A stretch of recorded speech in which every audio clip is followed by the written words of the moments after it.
4. Can I get a roll call, please? Student trustee Sang. Present. Student trustee Wolf. Here. Student trustee Sarda. Present. Student trustee Alvarado. Present. Trustee Tejada. Here. Trustee Lee. Here. Trustee Walker. Here. Vice President Gallegos. Here. President Slahidi. Here. Unless there are any changes. There are no changes. Can I get a motion to approve the agenda? So moved. Second. All those in favor say aye. Aye. Moving on to the minutes, unless there are any changes, can I get a motion to approve the minutes? So moved. Second. All those in favor say aye. Aye. The board met earlier in closed session. We have nothing to report out. So we're moving on now to our recognitions and commendations. And our first recognition is our April Student of the Month. And so I am now going to turn this over to our principal at Westmore, Mr. Ahrens. Mr. Ahrens. Welcome, Mr. Good evening, everyone. Full house tonight. Yeah. So before we begin, I'd like to thank Kispa and her family for attending tonight. Thank you, Leah A. and Thaw Zin in particular for supporting Kispa as her parents. I hope that you are proud of Kispa as we are. Kispa Than began as a student at Westmore in March of 2022 and was immediately beset by challenges and obstacles to her education. She recently arrived in the United States from Myanmar, which at time was afflicted with civil unrest, chaos, and conflict. As a leader of protest and advocacy groups, Kispa personally led and organized marches against military coup that denied citizens their basic freedom and rights. She could not stand by and watch as her friends and neighbors suffered, and her personal leadership and protest eventually led her to needing to seek a new home in the United States. On top of all this, Kispa arrived at Westmore High School without being able to provide transcripts for her previous classes and school experiences. This meant that she started school in the United States behind in credits and had a difficult road ahead of her towards graduation. However, Kispa was not to be deterred. From her first day at Westmore, her counselors and teachers and friends all noted she had an incredibly positive and upbeat personality. Despite whatever hardship she had faced, Kispa consistently showed joy, excitement, and a high degree of motivation while at school. Her teachers noticed that she was a joy to have as a student, highlighting her high engagement in classroom discussions and frequently placed as a group leader for projects and seminars. Even staff members that haven't taught Kispa directly noted that she displayed a warmth and friendliness in the hallways, and she was always eager to share bits of news on personal wins. Kispa has served as a leader member of the SLE, the leadership program at Westmore, to serve and lead other students learning English as a mentor, guide, and academic support. As a student, Kispa has shown an impressive degree of accomplishments and efforts through sheer determination and hard work. She consistently took after-school classes during her high school career in order to make up the credits from her missing transcripts. Kispa has gone the extra steps and taken classes at Skyline College, choosing to tackle a rigorous curriculum at the college. Kispa exemplifies resilience and perseverance as a result. She's now on track to graduate at Westmore in May. She plans to attend the College of San Mateo and continue her studies in biology with the goal of studying medicine and becoming a cardiologist. Kispa represents some of the best we all hope for Westmore students: boldness, determination, and relentless positivity. We are proud to have her as a leader in our school community, and we know that she's off to even greater heights. Please join me in congratulating Kispa Than as Westmore Student of the Month.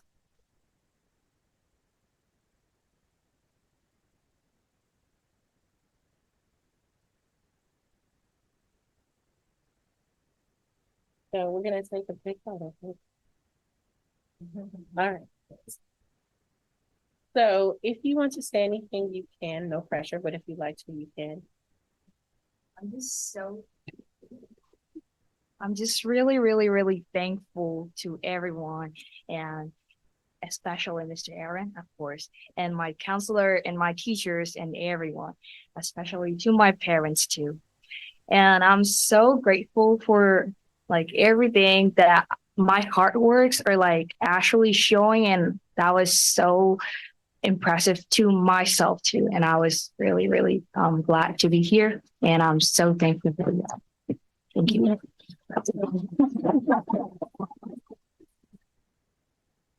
Open it up to board members for comments. Student trustees first.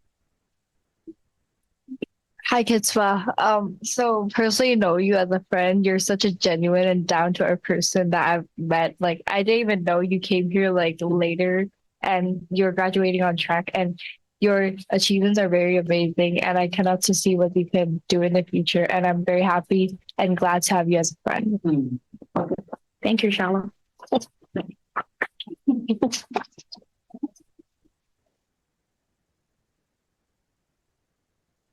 So hello. First of all, congratulations.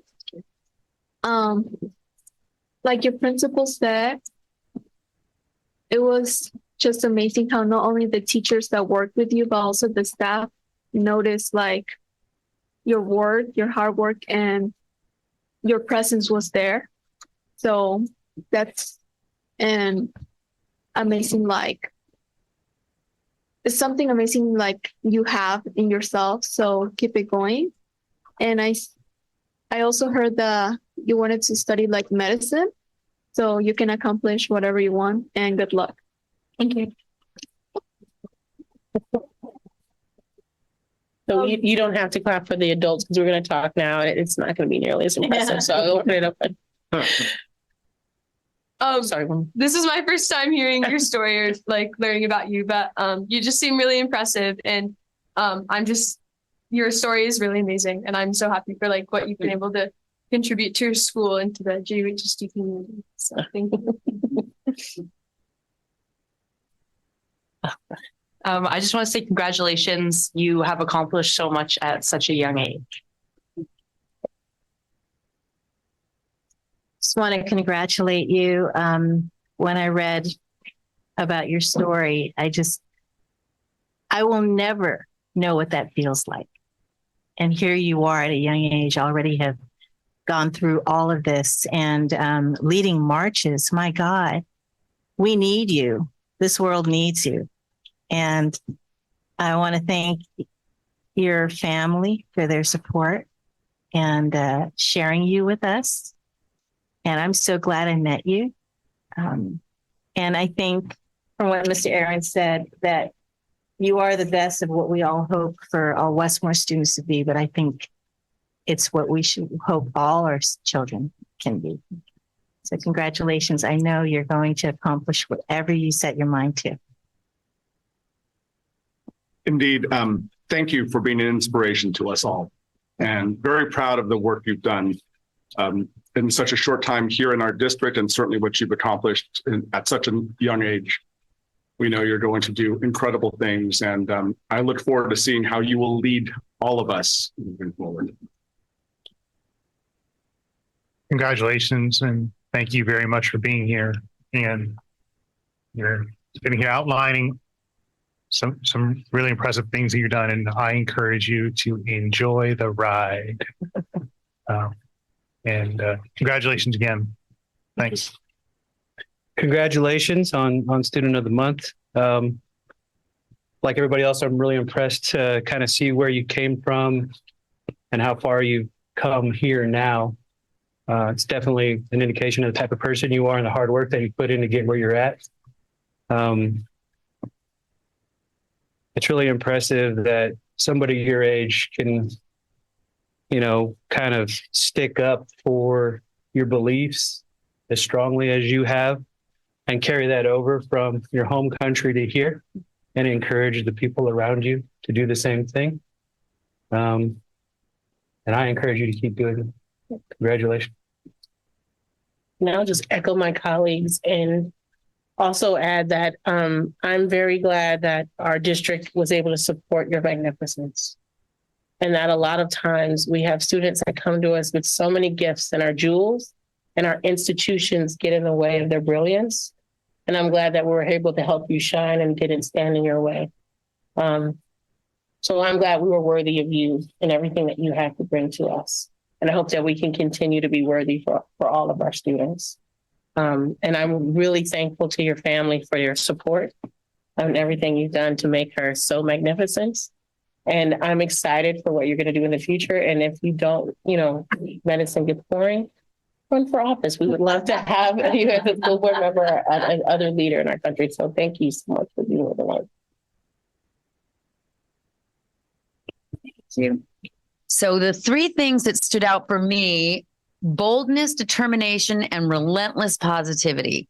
To be so positive in the face of what you have encountered is really a big feat. So I'm just very impressed.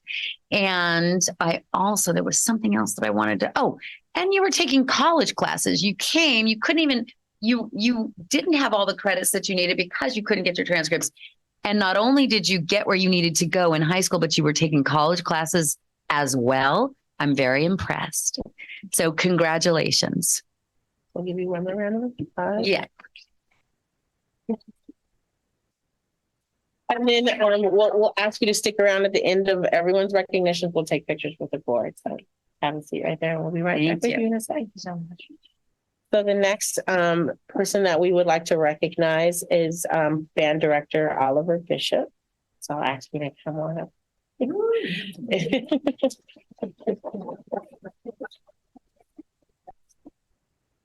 And yeah, if you want to have a seat. And so I was very privileged to be at the All City Pacifica band concert. And I am a band mom, and my kids coming up in the Pacifica School District. My daughter went to IBO and was very privileged to have Mr. Downs as an instructor, and participated in the Pacifica All City concert every year. It was a highlight of her year. And I knew it was going to be tough when Mr. Downs decided to retire, and it was devastating in the way that he left us. And then shortly after that, we go through a pandemic. And so to see that institution go away during that time was so hard. And just to have it come back, it's just like the story of our community and our district through all those times, that we have amazing educational leaders that do so much for our students. And I'm so grateful through your work that we're able to have that concert back again, and to also just highlight, my daughter excelled in her other studies, but I think it was largely due to her commitment to music. She went to UC Davis. She was in Davis Banda.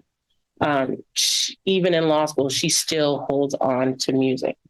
And so just to highlight the importance of the arts in our school system. And I'm glad that they're finally getting some funding, not fully funded the way they're supposed to be, but getting some funded and support. And I'm extremely thankful for your efforts. And I hope that we can continue to support your work, and that Terra Nova can continue to have a band. So thank you so much. Thank you. So I'll open up if you want to say anything, and then I'll turn it over to the board. You can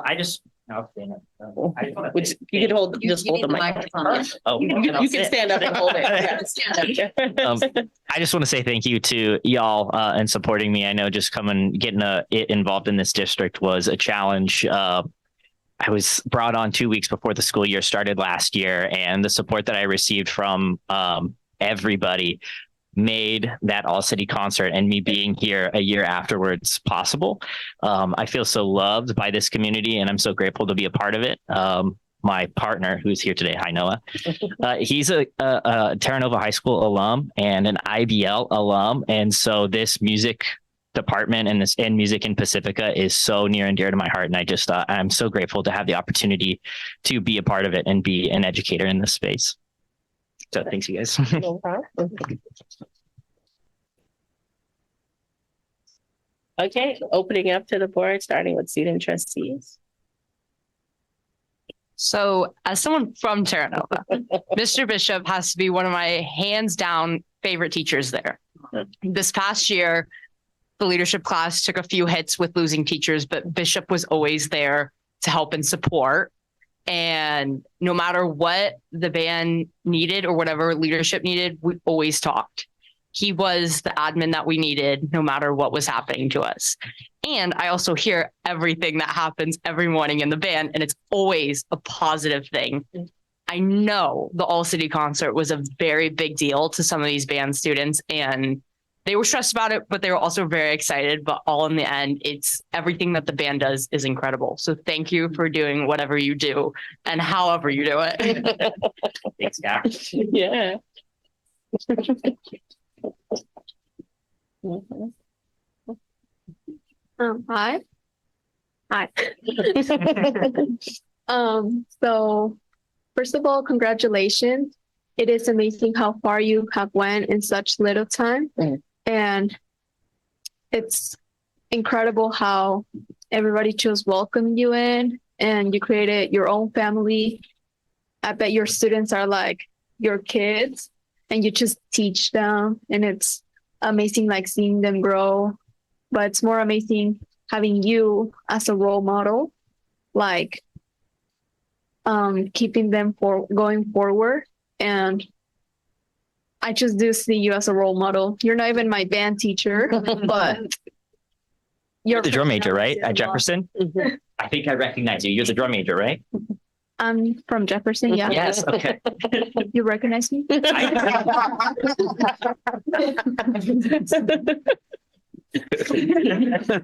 just thought you're very recognizable. So yeah, you stand out.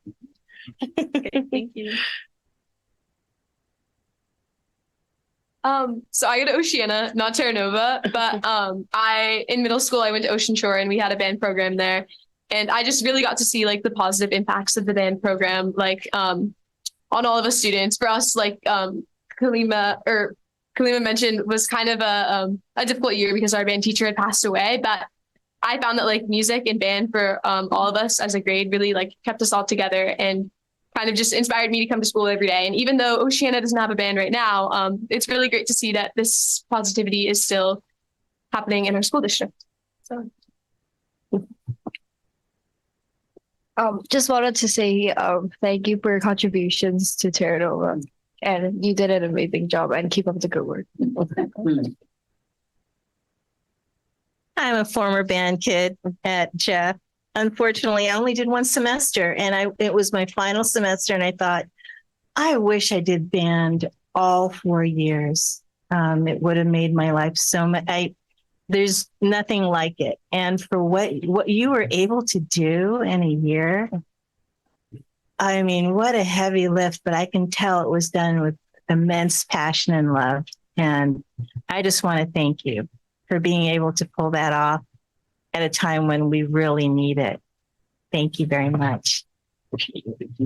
Indeed, thank you so much for bringing the community together. I know when I was at my favorite watering hole, I actually did hear from some parents who did make it out there and said just how wonderful the event had been. So thank you so much for what you did to pull this together, but also for just your ongoing dedication and passion for our students. Thank you. I'm a Pacifica parent. I've experienced the All City concert a few times. It's just magical. Music played a big role in my life. I would tell a short story. When I was in 4th grade, they gave us a little band presentation. And the band teacher says, if anyone can name this song, you get free private lessons for the summer. And I named it. It was Moonlight in Vermont. And I passed on lessons and never did it. So I'm an adult learner of music, and that has brought me here tonight. Right, Superintendent Presto? And so I'm just happy you're here. I'm happy you're enjoying it. And, you know, there've been a lot of personalities around the band program Pacifica lately, and I'm happy you're with us. And whatever happens for you next, I'm happy that you've done this with us so far. And I hope you're around for a while. Thanks. Oliver, congratulations on your recognition here tonight. I've had the privilege of actually seeing your band perform at Terra Nova last year. It was an amazing performance. Was Fletcher emceeing that night or something? Yes, Yeah. Fletcher gave Hey, the man, I like that history kid. presentation. But yeah, no, yeah. The band was awesome that night, and it was really cool to see music back in schools. I know when I was in junior high school, I got a chance to play in our band there, and I think people don't really realize how important music is to kids and what it does for them to bring them together in different and unique ways. I think we all know how important music is to life because we all need it day in and day out. I mean, so it's really cool to see it back in the schools. I hope it makes its round through the other schools and we get more teachers like you. Yeah. Congratulations. Thank you. And we'll presenting you the certificate. Yeah, oh, we're so sorry. Yes. It's okay. That's okay. I'm going to be brief. No, take your time. I want to say a couple things. I'm a big music person. I know Trustee Walker from our prior life in music. So that was his comment that nobody understood. You were the lead singer. What? need to understand. That's okay.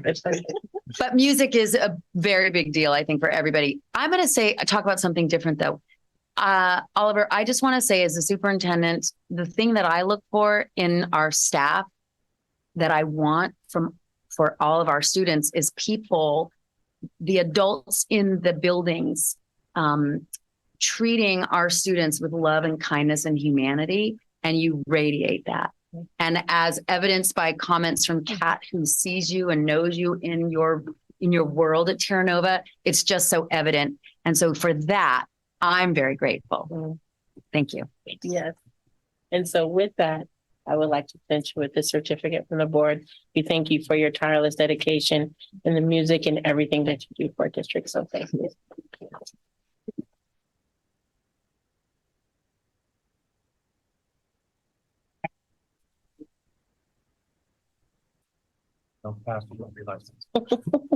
Okay. So our next group for recognition in our Winter Sports Championship category is the Oceana High School Varsity Girls Soccer Team.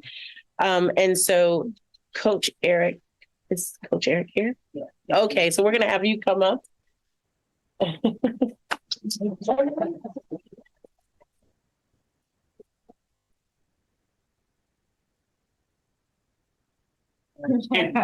That's okay.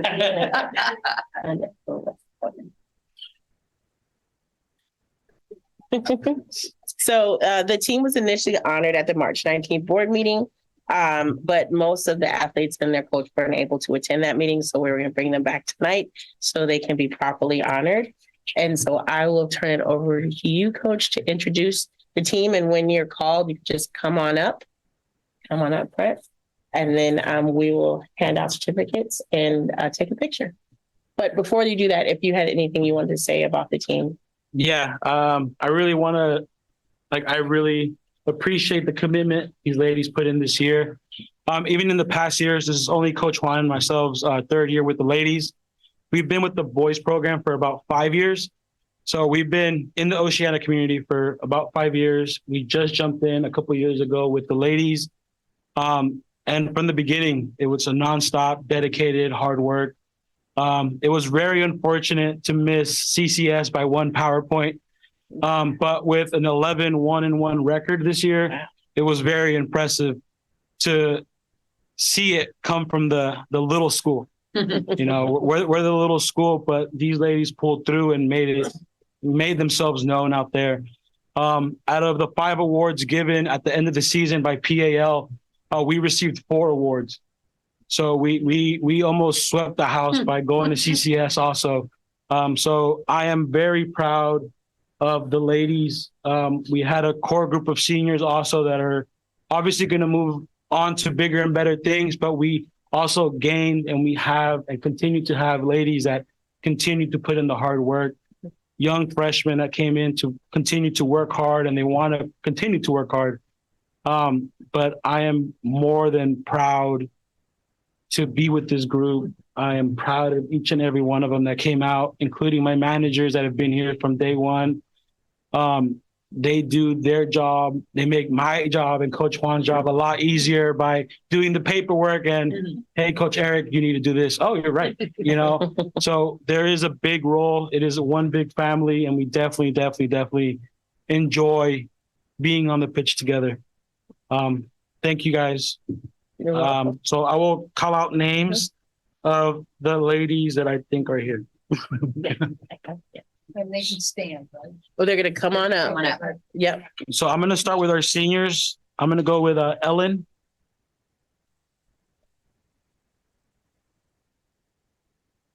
And Right here, just right here, yeah. There you go. and Rosemary.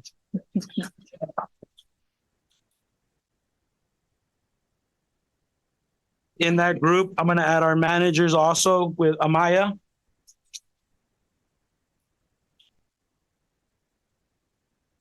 Leilani. And Amanda.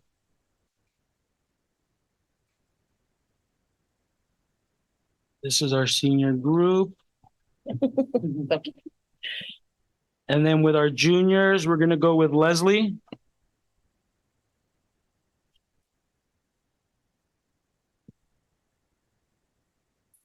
Sophomores, we're going to go with Shalian.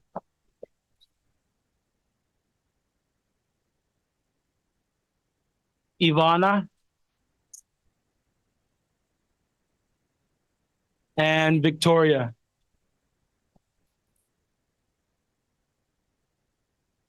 Freshmen, we're going to go with Jordan. Avani. And Miss Michaela.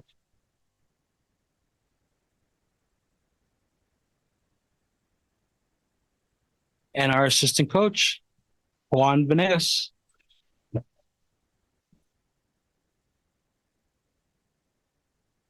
we got backed up a little bit. Yeah. Sorry. Too quick for us. Sorry.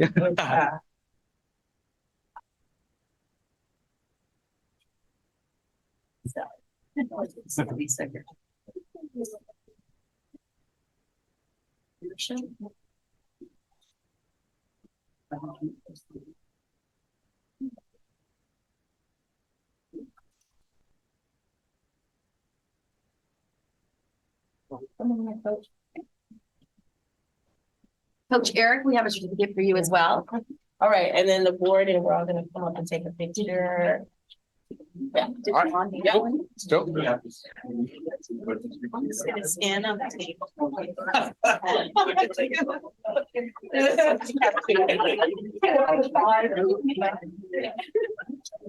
We have one. We will make one. Oh, it's right there. Okay, there it is. There it is.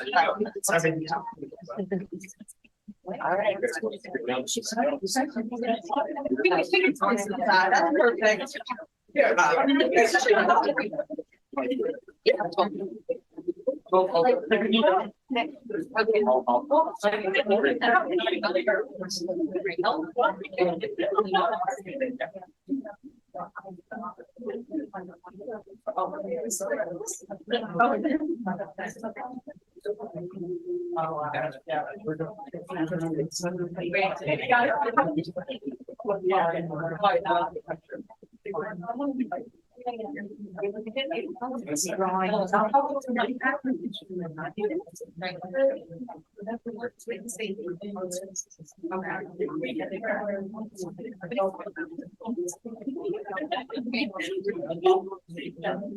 All right, so let's have some good guys. All right, here we go. Ready? 1, 2, 3. One more to be safe. You actually got it. All right. Congratulations.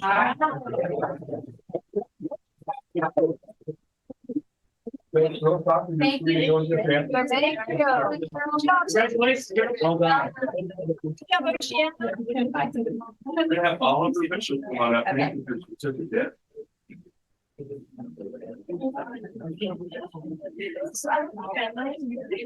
little closer.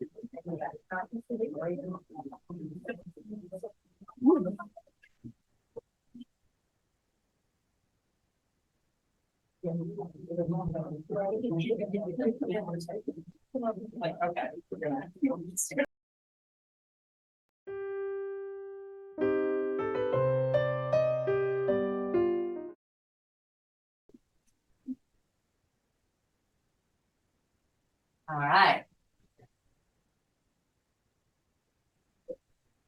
One at a time. Yeah. Get you on the next one. Perfect. Okay. All right. Okay, ready? 1, 2, 3. We all. Wait, no, I'm There you go. You're welcome. All right. All right, now we have our student and Brandon come on up with Principal Aarons, please.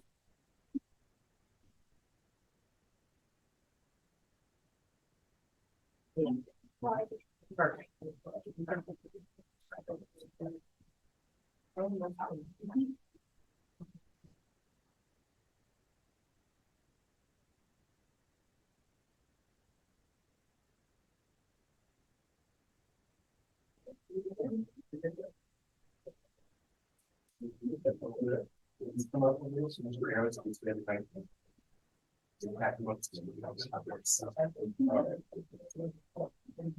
He's taller than All right, okay, ready? 1, 2, 3. One more. 1, 2, 3. Congratulations.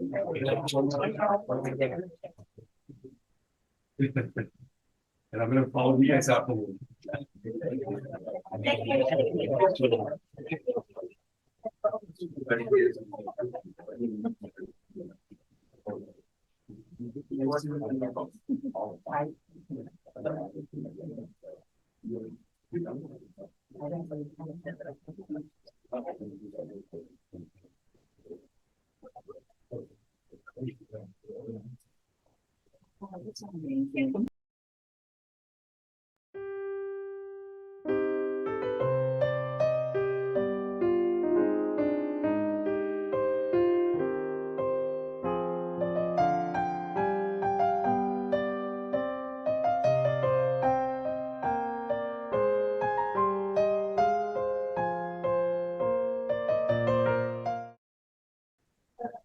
And we're back and we're down to communications, board report, starting with our student trustees, Westmore up.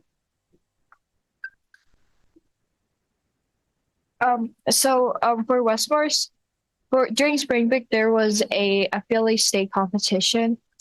There was also an Earth Day celebration for yesterday and today.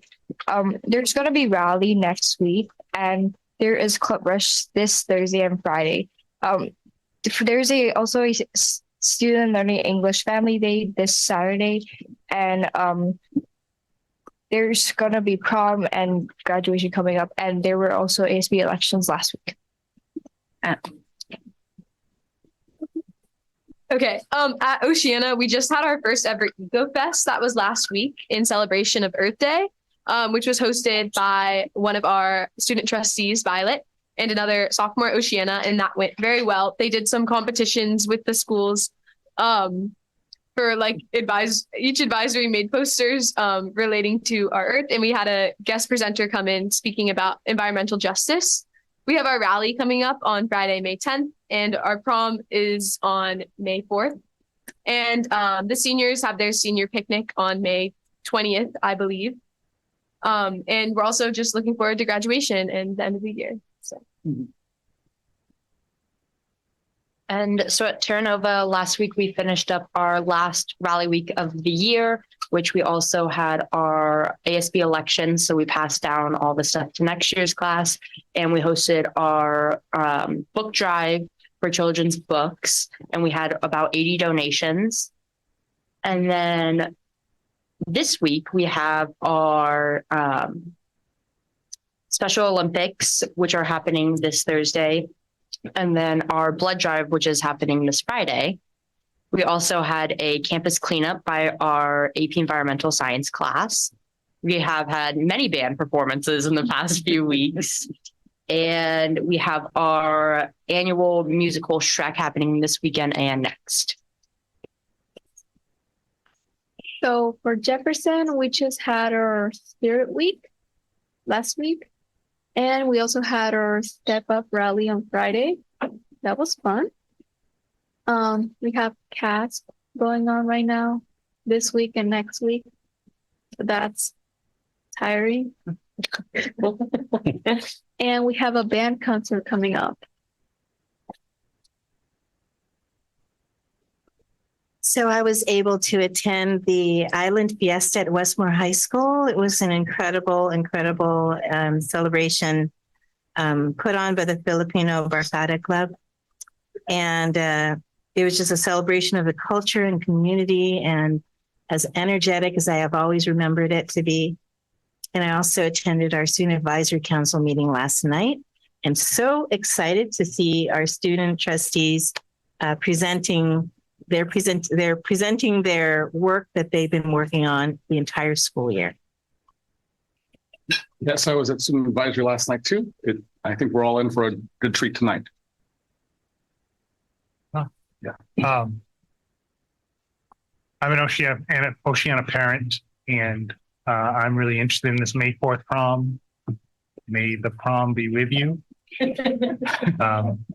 Also, we've had a couple meetings since then, but a little while ago, I was able to go to Daly City Hall, where our board president was honored with an award for National Women's Month. Congratulations. Thank you. I have nothing to report. Yeah. And just to keep to me, because I know we have a lot, I'm going to also skip my board report for the superintendent. Thank you. I'm not going to say a lot because we have a really great a few great presentations coming up. I do want to say that I'm super proud of our student advisory as our two trustees who are on the student advisory. They're the advisors. I'm just very impressed with you kids. So with you young people. And I will also say that I went to the progress seminar this past weekend with Trustee Salahuddin and Lee. And it was a great experience meeting San Mateo County leaders. I will just say that. And that's it for me. Thank you. Fantastic. Anything to report out from subcommittees? Nope. Fantastic. Moving on to our Union AFT Local 1481, President Kesey.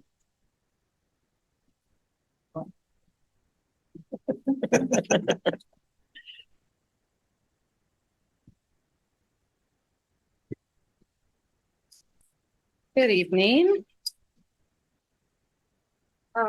I've sent out a couple of emails lately to all the staff and to our trustees and our administrators, even though I don't often email our administrators and our trustees. I'm trying to promote our classified day of action. There's no class without classified. So as you know, we have classified and certificated members in our union. We're all together, almost wall to wall. Almost everybody in our district is part of AFT 1481. Just a few are not, like about 18. And I am a vice president for California, and I'm always asked about our district because whenever someone says, oh, the teachers union, and I say, hey, we're not just teachers. And again, there's no class without classified. So there's going to be a day of action on May 21st in Sacramento. I know it's a Tuesday. It's Thornton's graduation, and I'm a Thornton person, so I'm going to miss that. But I want to try and get some of us to go and rally and show our love and support for our classified members. So I have information. I've sent it out in email. It's on our 1481 website. So if anyone wants one, even students, we're probably going to get a bus to go. We may get a school bus. We may get a bus with UESF, which is San Francisco Unified School District, Jefferson Elementary. So I'm just going to leave these here. I sent Chelsea the information as well.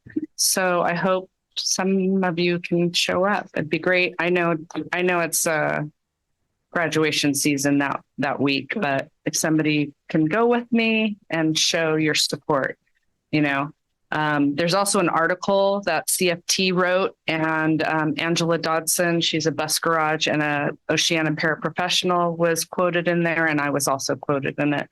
And I think, I'm not sure if I sent that to you, but I will. Thank you. Thank you. All right, moving on to consent agenda. Unless anyone has an item they would like to pull, can I get a motion to approve? So moved. Second. All those in favor say aye. Aye. Okay, so with that approval, we are now have 2 new administrators into the district. And so I would like to welcome and congratulate Angel Vargas Rigo, who's going to be our new vice principal at Jefferson. And you can come on up.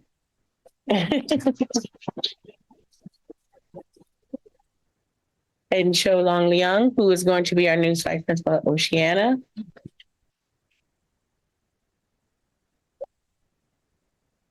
Yes, and we'll just open the floor up and allow each of you to speak.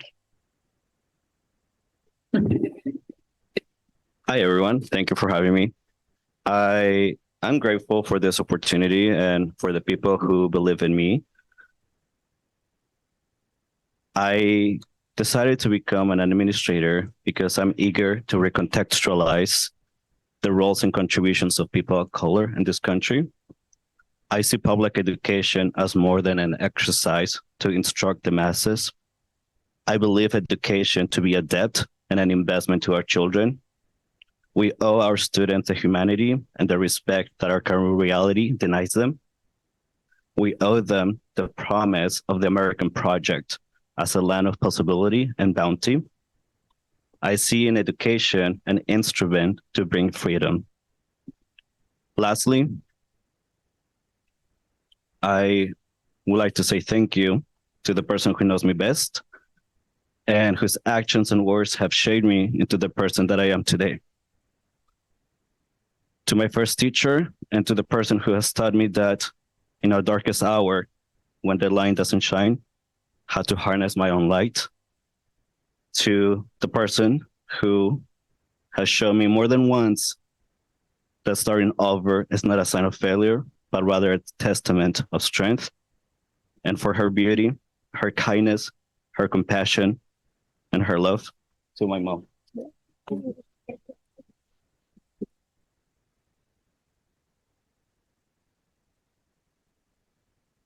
You're making us all cry. So I'll open it up to the board now for if you had any comments or anything that you wanted to direct towards Mr. Vargas Rigo. Hi. I'm Natalia. Nice to meet you. I go to Jefferson High School, and I'm excited to have you as one of our administrators. I'm really I love how you just said what your intentions are, how you want equality, and I'm fully with you on that. That's my goal too. So I think we will work very well together. And I also love how you gave, what is it called? You involved your mom in this. You said, thanks to her, I'm the person I am. And thank you to your mom also. She had great influences on you. And now look at you. I'm excited to have you in our school. I just want to say congratulations, and you seem like you have a lot that you want to do at Jefferson, which is such a great thing to see. Yeah, to echo what Kat said, everything that I've heard about you sounds really amazing, and I'm just really excited to see what you're going to do for Jefferson and for our school district.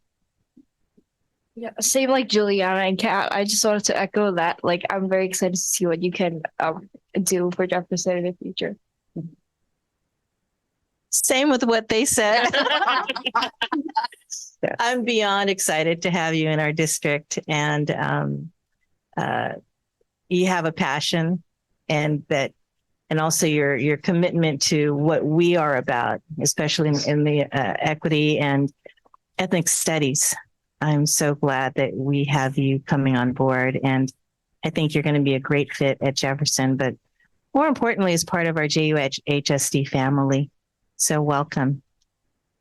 Now, welcome aboard. I echo the sentiments already expressed, and you've heard from us earlier too. So thank you, and we're excited to have you. Both said a lot. So I won't say much more. Thank you. And I'm looking forward to starting the journey with you. Aniaga, congratulations. Thanks to your mom and everybody that's supported you so far to get you to this point. Looking forward to seeing your contributions at Jefferson. And I think they got a good one. Mm-hmm. And I also want to thank your mom. Thank you. And thank you for raising such a son who has such gratitude for you. That just shows a lot. And I am also looking forward to working with you. So welcome to the district. Angel, you have choked me up practically every time I've met you in your interview, when you were speaking with the board earlier, and tonight. And the reason is that you speak, you seem to feel things deeply and you communicate those feelings very well. And I'm proud of us that we have attracted somebody like yourself that holds those values so dear of providing access to all of our students, and seeing your journey in them and wanting, I think you said you saw it as a mirror, but you wanted to provide a window for them to see what's possible. So I'm really excited to have you with us. Welcome. All right. And now turning it over to our other wonderful new VP, Mr. Leon. If you would like to make a, go ahead, round of applause. If you would like to share anything, and then we'll make our. Yeah, it was hard to follow. But I'll just share how grateful I am to join this. I said in an email to my staff that I really feel like I found a home here. From day one, I just felt the kindness and compassion of this entire district. And so I'm excited to join in a bigger role here and share the same exact sort of kindness and compassion to our students, and just really fit into this home that I found in this last year. So thank you. Thank you. All right. Opening it up to our student trustees first. Okay. As an Oceana student, I am super excited that you're going to be joining our administrative team. I just think that Oceana is a very special school community. And from what I know, you've only been at Oceana for 1 year, but from what I've heard, it sounds like you're a really amazing teacher and you're just going to be a really great addition to our school. So I'm really excited, even though I'm leaving, to see to see what you and the whole team are able to accomplish. Congratulations, and yeah, I hope to see good things happening in Oceana too. I just want to say congratulations, and I can't wait to see all of the changes that happen. Congratulations again, and just do what you're passionate about. I'm sure you'll do great things for Oceana. Even though I'm not in Oceana, I'll ask her to make sure. It was so great to meet you earlier and hear your journey as a teacher, and then to co-teaching and making an impact at Oceana already. So I'm so excited to have you at Oceana and part of our JUHSD family. And gosh, I just tonight having two men of color in our administrative team in our district. We have strived so much to get to hire people who look like us, who know what we go through. So this is feels like a very special evening to me. Completely agree. Welcome aboard. I'm very excited to see what you're going to be able to do, and thank you for sharing with us, just your thoughts and your desires for the Oceana community. And so and thank you for willing to take that leap to step up into this leadership role. So thank you. I thank you and give you congratulations as well. And look forward to you bringing your family into this circus. And I also noted that you have experience in coding C++. So I am very excited for the revenge of the nerds at Oceana High School. I just kind of wanted to kind of bring up what Superintendent Preston said, that it's I feel pretty fortunate that we're able to bring people like you on board. I feel lucky for our kids to have people like you to mentor and teach them, and guide them, and give them perspective that they haven't seen before. I think it's going to be really important, and hopefully we can continue that trend. And good luck, and look forward to working alongside you guys. Yes. And I know your wife is here. Welcome to you too. And the future JUHSD students that you have with you. And I want to say, same as my colleagues, that I am just so impressed meeting you and hearing your story, both your stories and what you had to say to us. And I'm very excited for our schools and our students. And, we're going to let you go right after this so you can get, some of the last rest you're going to get in a little while. It is, and to say that we understand that this is a very difficult job, but we are here to support you and all of our employees to, really emphasize taking care of yourself first so that you can take care of the students in the district. And we're here to support you in any way possible. So thank you for seeing our possibility and coming here and joining us and being a part of what we're trying to build. So thank you so much. Superintendent Preston. Thank you. I'm so excited that you came to Oceana as a teacher. We are really kind of sad to lose you as a teacher because you're a great teacher. But I'm always really happy when somebody who works for us in another capacity kind of rises up, that you've shown yourself as a leader. And when I was a new superintendent a long time ago in another district, somebody said, I was asking others, like, how do you know how to mentor people? How do you know? And I don't remember who it was. They said, oh, they'll show themselves to you. Leaders show themselves to you. So I thank you for showing yourself to Maritza, your principal, that she saw something in you, and to your team at Oceana who's chosen you to help lead the school. I'm thrilled that you're joining us in a new capacity. Welcome to leadership. All right, so we'll give you one more round of applause. Thank you all so much. We're going to go ahead and let you go. All right. Thank you. You're hired. You're hired. No going back now. Stuck with us. So next up, are there any public comments? Sure. Okay, no. So the next item up is our discussion items. Moving to 16A1, our student trustees presentation. This is one of the highlights of our school year, is our student trustees presenting to the board. They've been working on, do I have it wrong? No, yeah. No, I don't know. Oh. Why don't we maybe wait? Okay, we're going to wait a second because I think that we need to get a different presentation up. Yeah.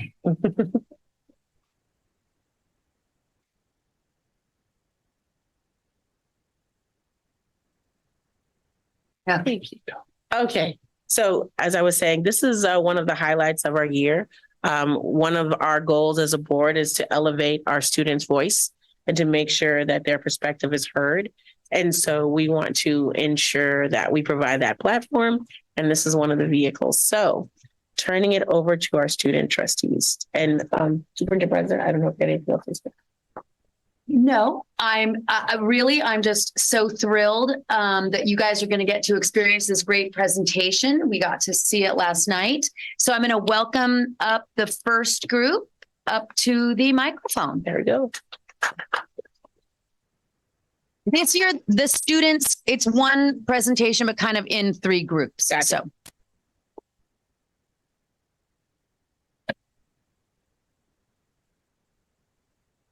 So whoever's speaking, because I know you guys are going to take turns, whoever's speaking might want to sit or stand Or you close can to the hold the mic. microphone. Just You can hold the mic. Yeah. Just you can just pick it up. You just need to speak Yeah. into it. Yeah. Hello, everyone. My name is Keith. My name is Rafferty. My name is Violet. My name is Sauger. I'm Chloe. My name is Lauren. And I'm Evelyn. And we're the Grading for Equity team. Yay. Yay. Do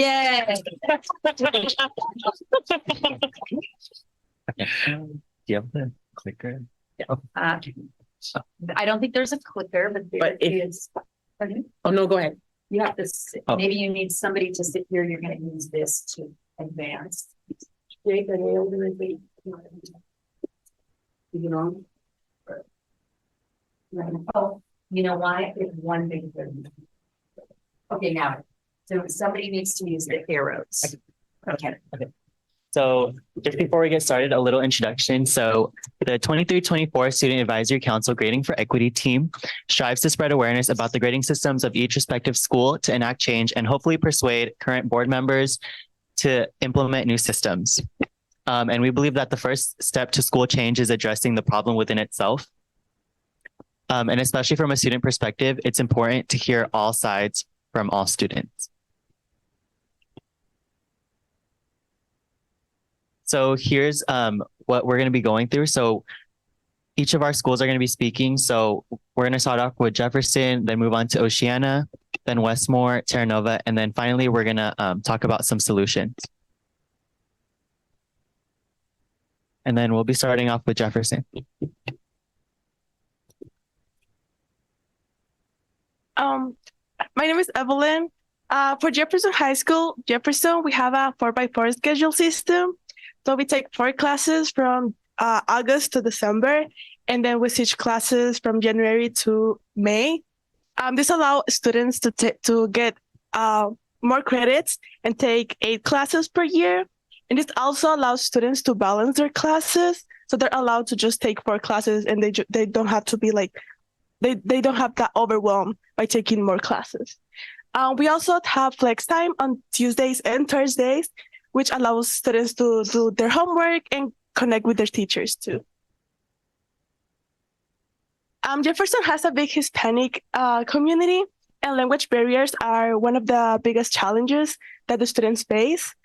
The grading methodology that we have may vary, like it could change depending on the teacher. Certain educators allow students to improve their grades with retakes or additional projects, whereas other teachers may not offer that option for the students. The ways that we think that our grading can improve is having different type of assessment, because there are certain students that may be able to understand the topics with different assessments. Maybe not just like give homework or write essays, but having presentations, group projects, and having different type of activities may allow students to have a better understanding of the topics. Also having a specific rubric set up for each assessment and utilize that as a guideline to grade the assessments, and improve the teachers' communication with all the students, more specifically with the ESL student community, because they struggle a lot communicating with their teachers. So improving that can help the students to improve their grades.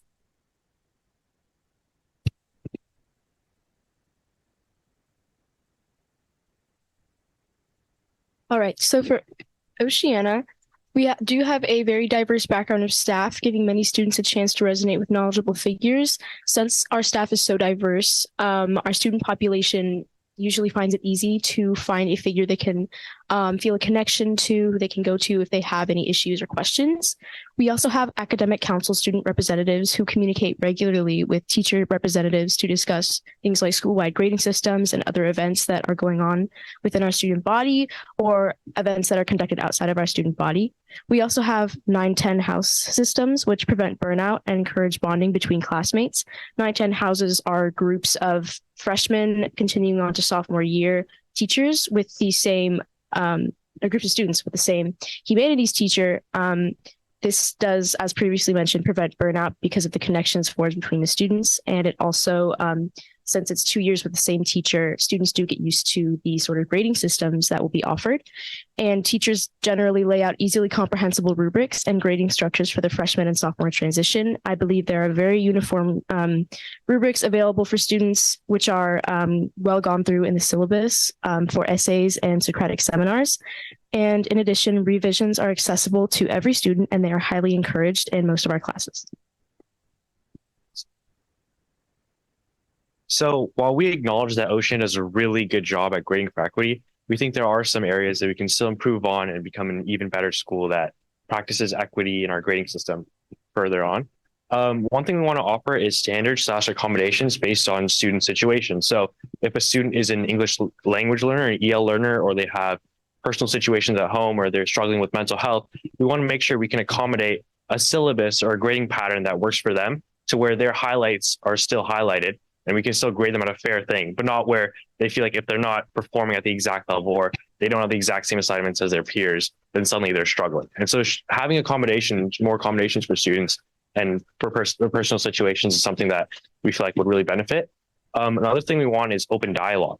A lot of times when students get grading, there's just a number. You got a 90 or you got a 60 or a 70, but there isn't as much feedback. And so something that could be really beneficial is feedback from teachers and an open conversation saying, why did I get this grade? How can I improve? And Oceana has a really good revision system. And so having that feedback component for both students and teachers, students should say, hey, I didn't do this. And so that's why I didn't get the score. And then teachers could say, this is what you improve on. And on both sides, that could help with grading for equity and students could just enhance their learning and score better. And then the third thing was just a universal understanding of what a classroom could look like. Oftentimes, whether it's by subject or it's by teacher or by style, every teacher has a different style of teaching. They have a different classroom and how they grade. And so just having an open dialogue on what to expect when you come to the school year, how the school year is going to go ahead, how school is planned, what content is going to be covered.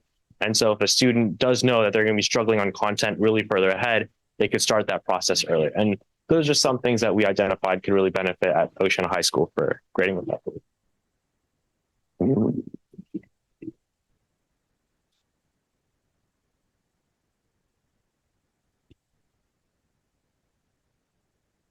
So for Westmont High School, one of the main problems that we identified is that course difficulty varies drastically depending on the teacher. This is especially something that we've noticed in our AP classes, where various teachers will assign different coursework and some of them have different tests altogether, like they're on different units.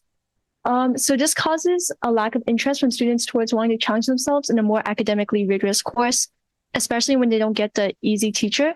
Because we've seen that some teachers, they grade your tests on different curves, even within periods, still grade your tests on different curves from the same teacher in the same subject. So overall, it's a very inequitable experience for that side. It also causes grades to not accurately reflect the student's abilities or provide an inaccurate representation of the student's knowledge of the subject, because then it becomes more about the teacher's grading standards and not about the course content. To follow what Chloe said, we proposed a couple of solutions. So we decided to provide a standard course and rubric for each class and subject so that students, when they get into the class, they'll know the expectations beforehand and they'll know what they have coming, as well as to encourage teachers who are teaching the same course to plan with each other so that the grading workloads are similar, just so that students wouldn't be choosing a course hoping to get a specific teacher rather to choose the course because of their passion for the subject, as well as we also chose to make a universal process for students if their grades are slipping or if they're like extra support. And we think that now with our new bell schedule, the flex time will provide students with the one-on-one support they need in order to talk with teachers and to get the help that they need. And then for our last slide, just some general solutions for Westmore specifically. If you guys didn't know already, Westmore is the only school within the district that doesn't offer personal assistance. And that means like one-to-one flex time opportunities. So thankfully next year we'll be moving on to that bell schedule. So just some systems that could kind of help alleviate this process. So our current new flex time schedule allows students to take on more classes. It provides students the ability to receive one-on-one assistance compared to our traditional bell schedule from periods 0 through 6, which was often overwhelming for students and wouldn't really cater their academic needs. Some ways that the district can kind of improve is kind of just taking a look at where we are as a school specifically, because we've never had this system, and kind of just helping us alleviate that process. And this can be done by incorporating workshops or orientation seminars, because I feel that in order for us to kind of help alleviate this problem, we need clarity, because we have never experienced this system. So it's kind of just new to everyone.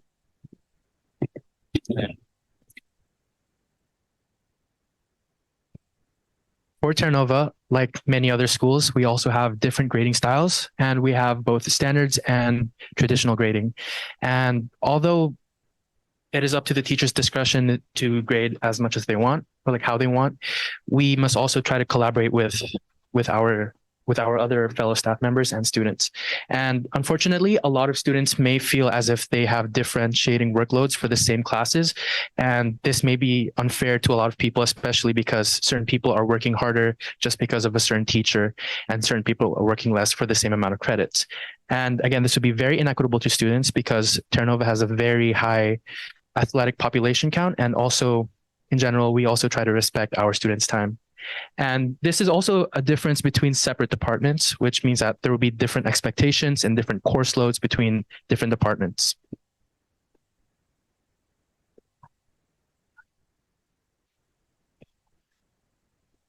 Terra Nova High Solutions. So first, we plan to do more student and staff collaborations, which the WASC, which is a accreditation organization, incentivizes that our staff should essentially collaborate and communicate with other staff members from different departments and also students. And one way we do this is every Wednesday, instead of the students going out at 3:30, they get out at 2:12, in which that extra time is given for staff to collaborate and give students the time to catch up and have that extra hour off. And moreover, we also plan on doing more retakes. Now, I know that a lot of certain departments also do that, but there are others that don't. And retakes are essentially equitable to a lot of students because it gives them the forgiveness and also the flexibility of their own time, which is also important because due date forgiveness and at least the ability to receive lower credit also proves that students should have the second chance and also have the ability to control of their grades.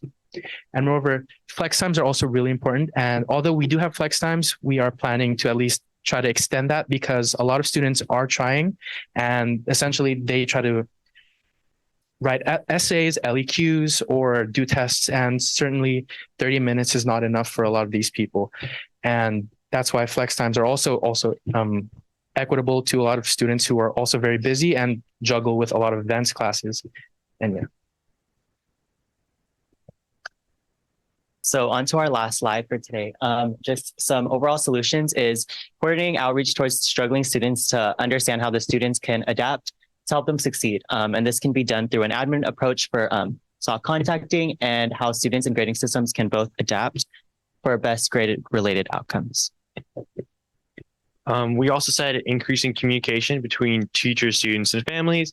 And so that could be clarification on the rubrics, reviews, course syllabi, etc. Just any class materials. So using the student view or parent view to send out like a class message would be one example of that.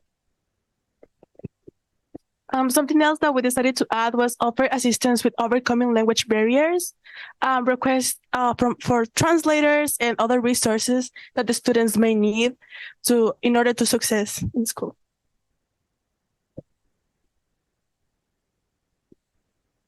And lastly, we must set levels of course standardization between teachers of the same subject, because we must strive to make all student experiences similar and equal, but also leave room for each teacher to provide unique learning experiences.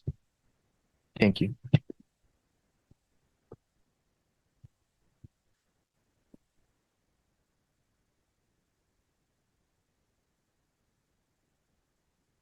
All right. Does anyone, the adult board members have any questions on this section? Just job well done. Really, really nicely done. All good research, good presentation all the way around. Mhm. Thank you all so much. This was, I mean, I have no words on how good. It's a really good presentation. Thank you so much. Very helpful.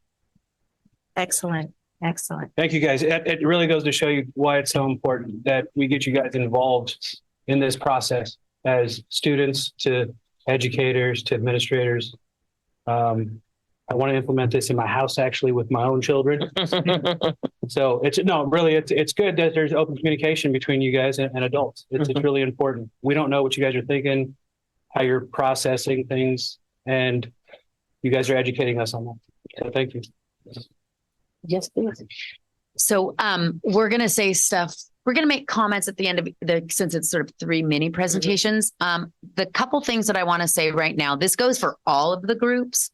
So I may reiterate it. We'll see what the time holds. But this particular group of student trustees this year really was very self-directed.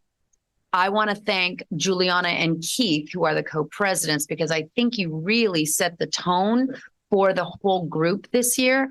And they just got in from day one and just led themselves. So number one, I'm crazy proud of you for that. And about your topic, we can look at it a few different ways. The topic of grading for equity. We can kind of have the lens like, oh man, some people are not doing this or that. The lens that I'm looking through is that I'm really proud of our staff, along with you students, for kind of even giving the idea that retakes are something that should be done. Retakes allow you to master the content, which is in fact to learn what you're supposed to be learning, which is in fact what we're here for, right? So I'm proud of our staff. I'm proud of our school district that you have experienced many equitable grading practices, and that you are encouraging your other teachers in a very positive way to learn about some of these things. So very proud of you. Thank you so much.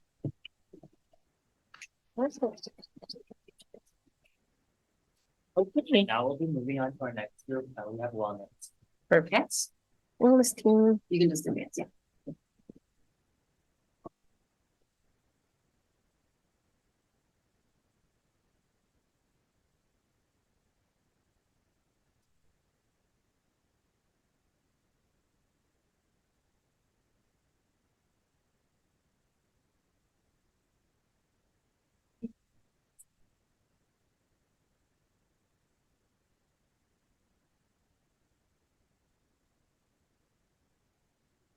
Hi, we're the wellness team, and here we're going to be talking about things to improve wellness in our district. Unfortunately, Alaya cannot be here with us today because she has some personal issues, but we'll be also covering her side as well. So first, we're going to be talking about School Insight. To start us off, what is wellness? Well, wellness is what impacts our emotional, psychological, and social well-being. It can be affected by the way we feel, think, and act. It can determine how we handle stress, academics, relationship with our peers, and how we make healthy choices. So why is mental health important for high school students? Well, students' academic success can be impacted by one's mental health, especially regarding internal and external factors. It's easier to access education when our resources are met. To start us off, we have Jefferson High School. And here are some resources that we provide to our students. First of all, we have the beach. And the beach is a place for students to regulate their nervous system. And they have around 15 minutes. And to access it, they just need to ask a teacher for permission. Next, we have mindfulness rooms. This room is usually used for mental health groups such as grief, Latinx newcomers, Philippine, body image, stress management, and we also do clothes donations. Next, we have a wellness resource wall. Its location is very public, where everybody, as they walk by, they can see it. And if it catches their attention, they stop by and see the resources we have available to them. These resources are continuous, and those resources are what students have asked most about for their needs. And finally, we have the LGBTQIA+ wall. This specific area, we're still working on it. We want to make it brighter and more welcoming.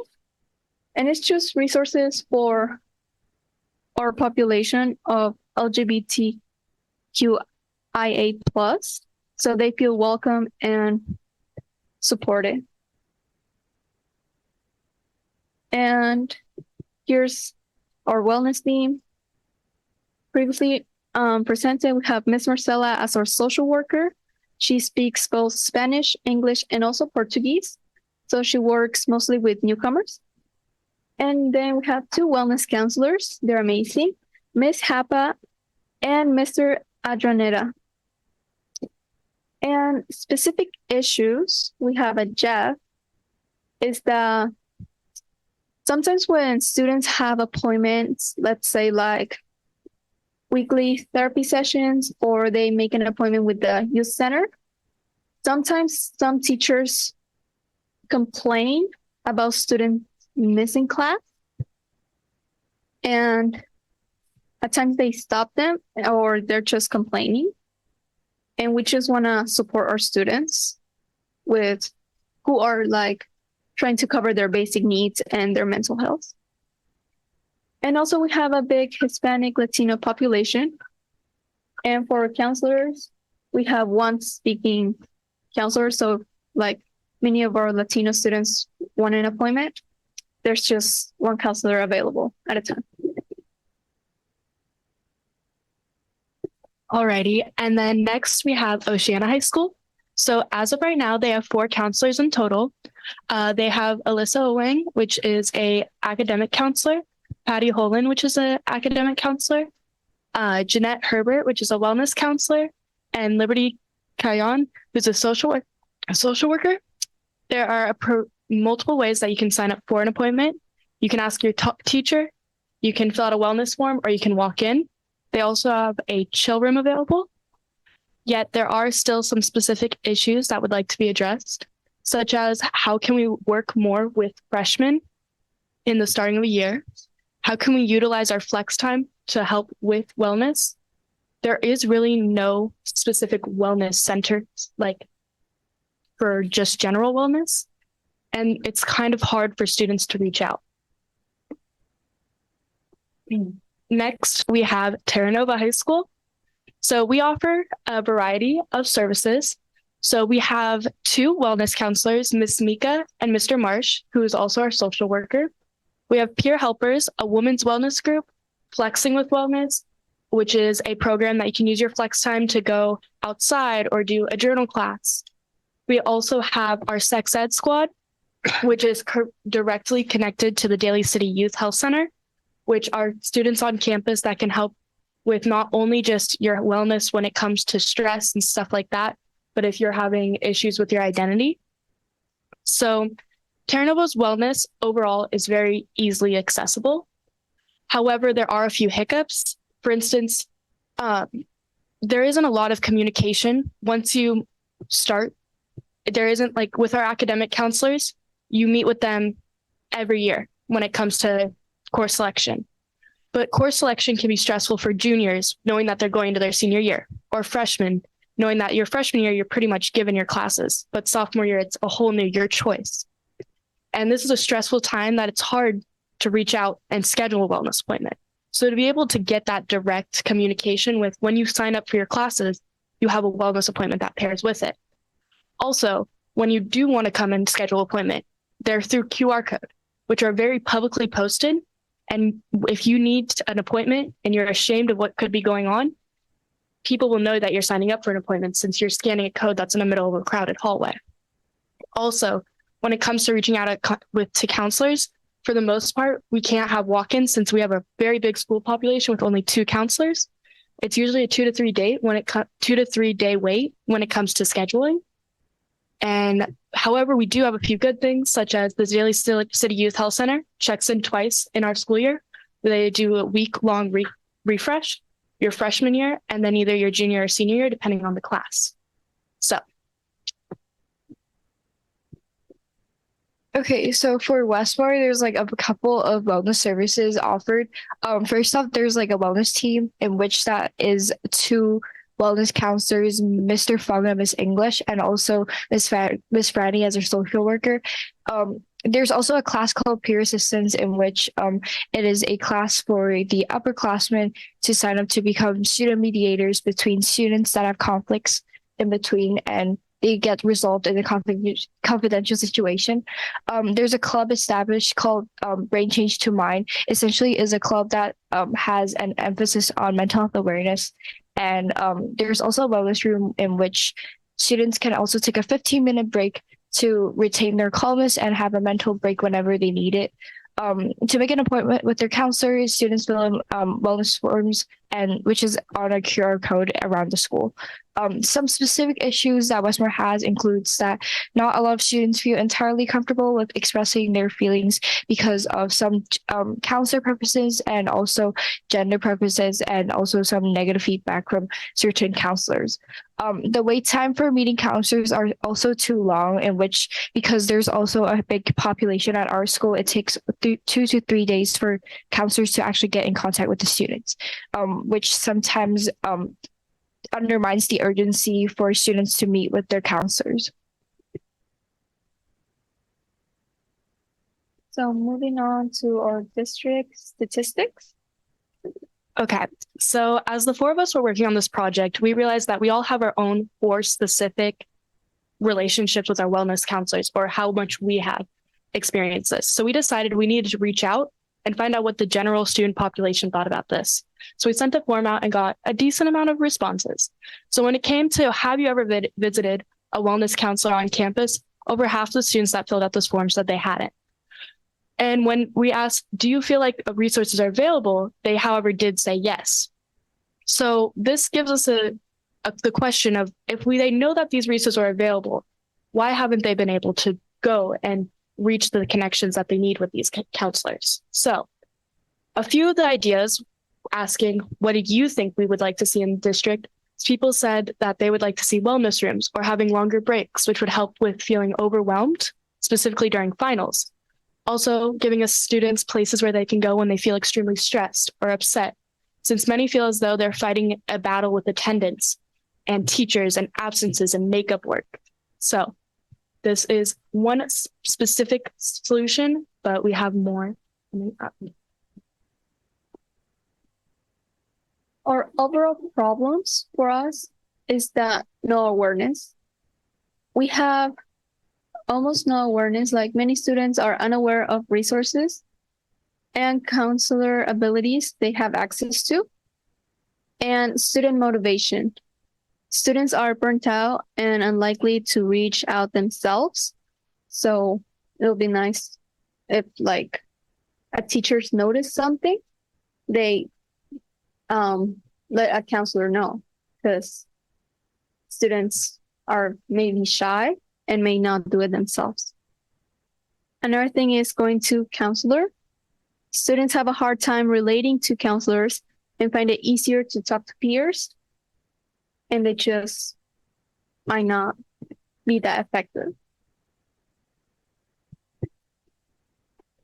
Some overall solutions could be summarized into 3. The first one is destigmatizing wellness culture, in which there should be more opportunities for students and teachers to bond together, such as having like proper scheduled advisory meetings on a regular basis. The second one is to have better teacher and environment quality, because what we found out as students is that teachers, not just students, also get burned out midway or like throughout the end of the school year. So that de-stress activities would be very, very helpful, because teachers, the teachers' attitudes would also influence their students' behaviors. There also should be sections in which teachers learn to be more understanding and flexible with each student. And some students also reflected that there should be, the school sense should be better, so that like they could be so that they could be more energized. Refreshing, please. So when it comes to all these solutions, we had one that we sketched out and really pictured. So in this situation, we first would like to put you in this like in the shoes of a student in a current day campus situation. So if you have a test during fifth period, all day you're stressed, you don't have time to eat, you've been studying all day, lunch, brunch, you're using that up. After school, you know you have practice, you have work, or you're going to something, you're not going to be home until late. It comes to fifth period, you take your test, you're all done. You finally feel some relief, but you haven't had time to eat. You haven't had access to food. Cafeteria is closed. You didn't bring food. What are you going to do? Well, wellness rooms are a place where we'd like to have allergen-free snacks. So that could be cuties, or just things like we have snacks in the cafeteria that are free, like granola bars. Have places where students can grab something easy, but also to have fidget toys or free things that like can help relieve stress for students. So this comes with, especially during finals, is it's hard to get in contact with a counselor because you have the fear of missing a class where important information is going to be taught that will be on the final. So if we have a wellness room, which is a tiny room on the main floor of a building, whether it's monitored by teachers or if it's just a basket in a teacher's classroom with fidgets and food that students can grab and not feel shame with going to a separate area and getting called out of class, but they can just walk in on their way to through passing period, or if they know a teacher has stuff in the corner of their classroom that they can just get. So getting easily accessible materials for stress reducing, such as fidgets or coloring sheets, or just snacks in general, gum, mints, stuff like that, that students can easily have access to during the day. And when asking the district how they thought about this, at least 50% of the students strongly agreed that they would love to have wellness rooms equipped with fidgets and food for them to be able to have access to. Thank you. Thank you so much for listening. And do you guys have any questions? Great job. Thank you so much. Thank you.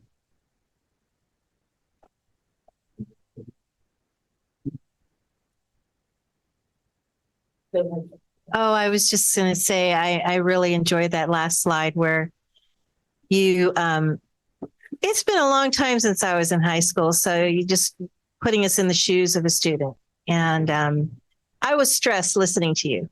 So I can only imagine what a real student goes through. But thank you so much for your very well thought out presentation and doing the survey. Great job.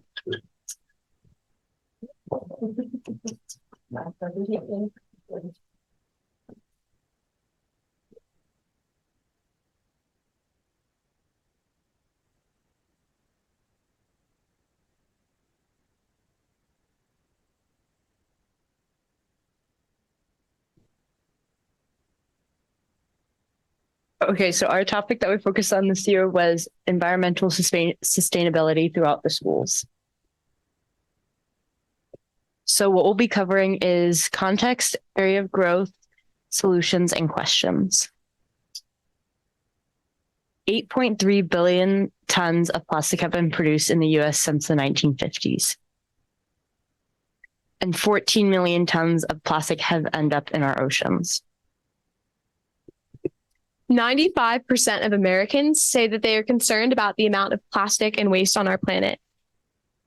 Yet 91% of Americans consider the amount of plastic in a product when making a purchase.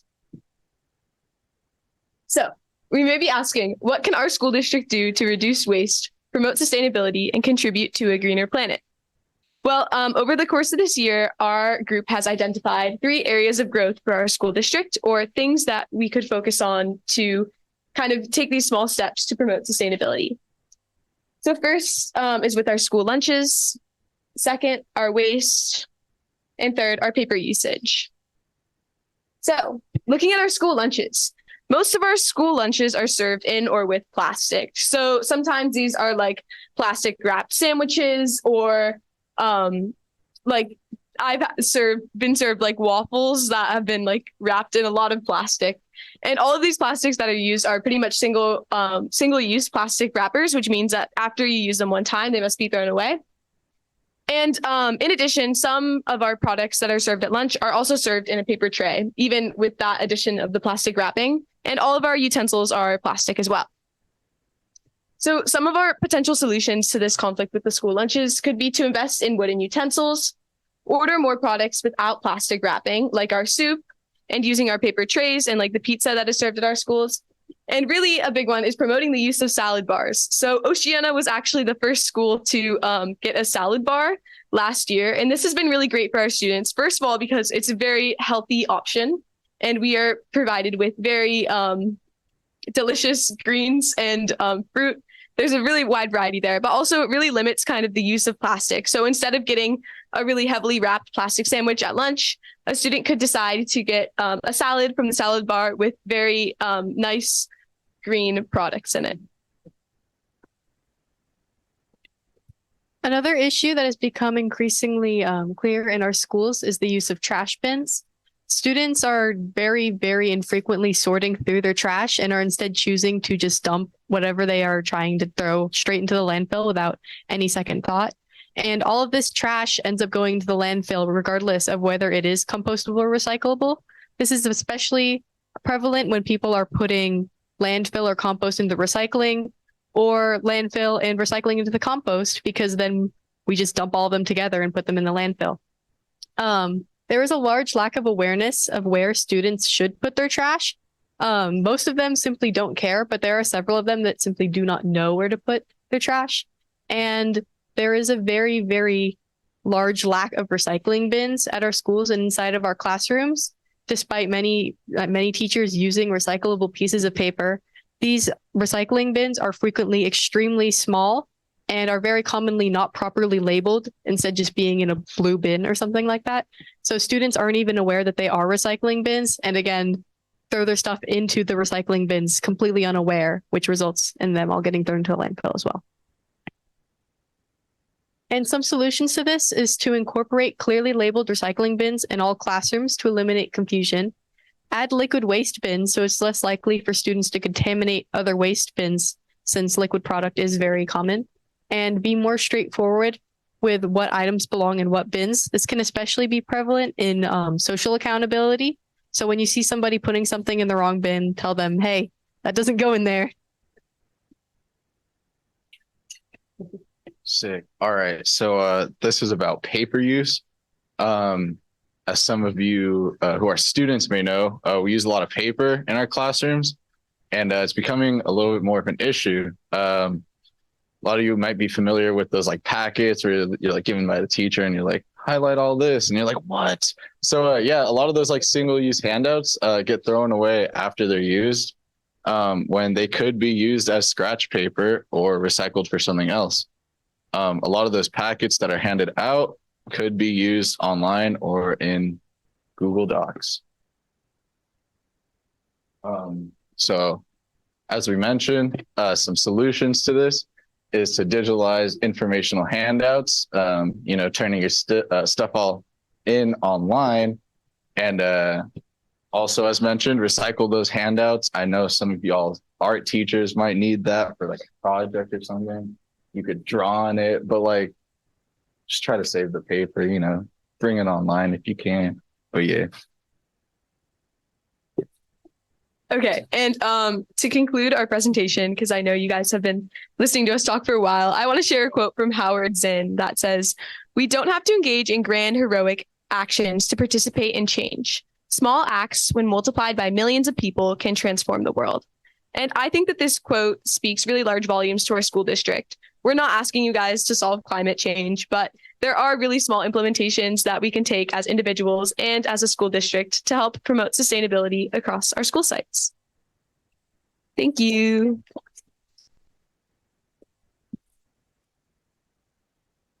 Thank you. All right, opening up the floor. Thank you, guys. Thank you. Very good presentation. Just, really just sort of hits all the key points. Thank you. Absolutely. I mean, I love that quote. It's right on. And you guys, our student advisory council, you make such a big difference. I just want to thank all of you, all your hard work and your honest discourse during class. Oh, thank you. My mic is off. Luckily, I have a big voice, but I just want to thank you so much for all of your hard work. I just realized that you guys are making your presentation after we've heard a lot of presentations. And so we're a little bit talked out. And I want you to know that all of the three groups have been very impressive. Your presentation skills, the work that you put into it, the slides that you put together, the research that you did on your school sites, the fact that you have voices from all of the school sites and all of the three presentations are all great. And we have heard you, and we will move forward with those recommendations. Thank you. So I would like to say, so I was thinking about how I would space it. So I saved all my comments. I just wrote stuff down for all the presentations. You guys don't want to stay standing up, you can sit down too, whatever you want to do. But so one of the overall comment that I had for each presentation is what Superintendent Presta said, that we've heard it. And I usually save the student trustee presentation for when we have our LCAP meeting. And I know that Deputy Superintendent Baca always takes she's super fast with how she reacts to when she hears things like this. And I'm pretty sure that we're going to get some of these items in the LCAP. But the continued follow-up, change takes time. In my years of being here at the school district, it takes time to change something. And so finding a mechanism, because you're only here for 4 years, in which your people who are coming behind you can continue to follow up on the items that you're putting through. So for example, the environmental issues, they've been brought forth a couple of times by student trustees. And there's some areas that are similar and some that are different. But I'm wondering what is the line through so that there's a continued engagement. I mean, part of that is our responsibility, since we're here for a little bit longer than you all are usually. But I do want to have some component for the students to also continue to follow up to ensure that we're moving forward on things that are presented. So because that's the whole point, that's the whole purpose. And I don't know what that is, but I've learned that I don't need to tell you guys what the solutions are. You guys usually figure it out within your own body and yourselves on how you continue that through. Because we have mechanisms as the adult board members. We have board goals. We have the LCAP. So we have our way to focus on what we're going to focus on. How are you going to do that and hand it off to the next group? And then your presentation, I do love that I have got some of the feedback that previous presentations have only focused on what's wrong. And so I really like that this presentation had what's working. So thank you for that, because we do have a lot of people, which I've learned, a lot of people watch our board meetings. And so people need to hear what they're doing right as well, and so I'm glad it's easier to take and to be more vulnerable towards what we need to change when you have that trust that you also can see what we're doing correctly. So thank you for doing that. I really like the way the presentation was presented and spaced. And I also agree with Superintendent Presta that I really liked how it was broken out by school, and hearing the different perspectives. And one of the things that I lost when my children graduated out of the school district was a lot of that on the ground information, because I hear about at a high level about what we're doing and what we're implementing, but I miss seeing the actual implementation. And so seeing the pictures and hearing the descriptions of some of the things that are actually doing helps me visualize what we need to do and what you're proposing. So I thought the presentation was presented extremely well.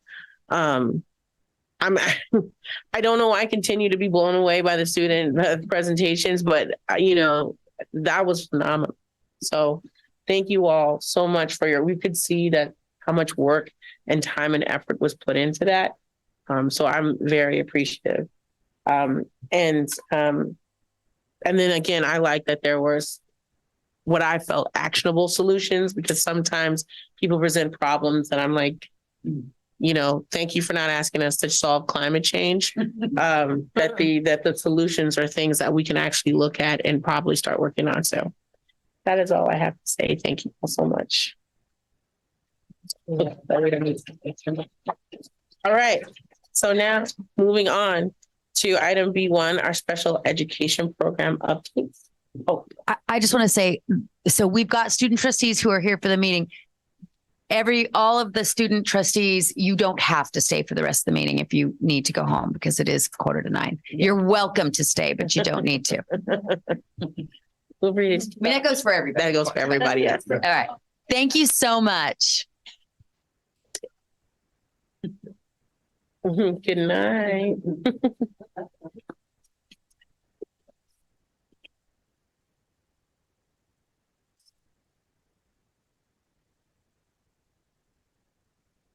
Okay, so you're on here for, I don't know if you need to do any intros, W. Superintendent Baca.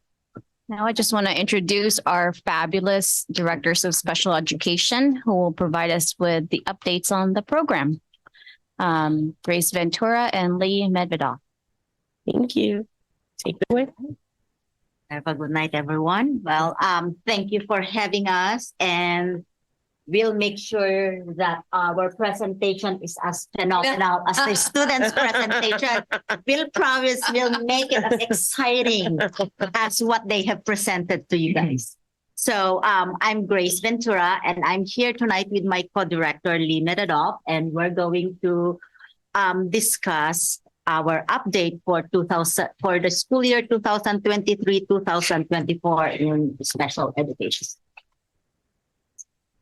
Oh, and we're going to just give an overview. We promise that we're going to make it short, but also still very informational. But we would like to discuss a little bit of what special ed is, what's our department staff, and who are our staff that has been holding our department, and the fun stuff about working with California Department of Education with our compliance updates. And of course, our mission and vision and goals, which we collaborated with our special ed council. So here we go with special education.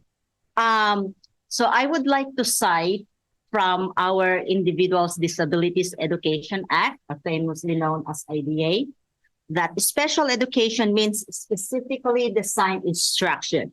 So this refers to services and supports. It doesn't refer to allocation.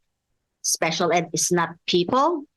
And it's services and supports to meet the unique needs of students with IEPs or with disabilities. It is individualized and not one plan fits all. And the good part is that it's no cost to the parents. So that's what we call the offer of faith, which is pre-appropriate public education. And before moving on, of course, special education is full of acronyms and terminology. These are just a few of the most common terminology that we would like to mention so that we are all on the same page. So IEP, the Individualized Education Plan, is a plan or program that contains the students' educational programming, goals and services and supports, as well as evaluative measures that the IEP team makes sure on how to achieve those goals and achievements, goals and objectives. We also have the free appropriate public education, which is no cost to the families and to our parents or guardians. Our LRE, or least restrictive environment, which goes along with our inclusion. And what we wanted to mention here is that LRE and inclusion is a placement where we would like our students with IEPs to be with their general ed peers or with their peers as much as possible, of course, with the maximum extent appropriate. I know that, we have varying abilities and needs of the students, but we also wanted to make sure that those needs should not be preventing them from being included in the general education setting. Self-contained class, it's our separate classroom outside of the regular setting or outside of the general ed class. And formerly known as Mod Severe program, as we famously call it back in the day, we now call it extensive support needs. And Lee? Okay, so I have a little bit more to say on this slide, but then I promise I'll speed up because I do know the same way. So when talking about what is special education, we felt it was important to briefly provide some historical context, especially since one of the things in our district equity statement is about righting historical wrongs. Oh, I hope you two picked it up, but I think everyone else heard it in the room. So prior to the 1970s, unfortunately, students with more significant disabilities were largely excluded from the educational system. And then many other students struggled to access, the traditional model of education without services. So it was around the 1970s that the walls around schools began to come down, thanks in part to the disability rights movement and subsequent legislation. So today we're guided by IDEA, or the Individuals with Disabilities Education Act. This is the law that requires us to provide students with disabilities with access to education in the least restrictive environment, or LRE, the term that Grace was just defining. And really what that means is the onus is not on students to demonstrate that they're ready, to be included, but rather the onus is on us as educators to make sure that classrooms are accessible. And so ultimately, this all falls under the umbrella of civil rights when we're talking about educational access. And just continuing on with sort of our values, because this is kind of presenting our mission and vision statements, which are new this year. We do advocate for person first language that focuses on the person before the disability. And the reason for this is we're trying to avoid labels and not use terms like SPED students or grouping students in that way. Rather, they are students who receive special ed services. And we do like to highlight this and promote this throughout the district. And then also, and I'm sorry, it looks a little small here, but we advocate for our department to take an asset-based approach to special education. We do need to identify student needs, but it's about more than just deficits, but also focusing on student strengths. So similarly to person first language, when we talk about, not being solely deficit based, we're kind of talking about how words matter and also about our values and our mindset. So instead of saying what they can't do, can't read, let's say, for example, the student is an emerging reader or something like that, sort of a reframe.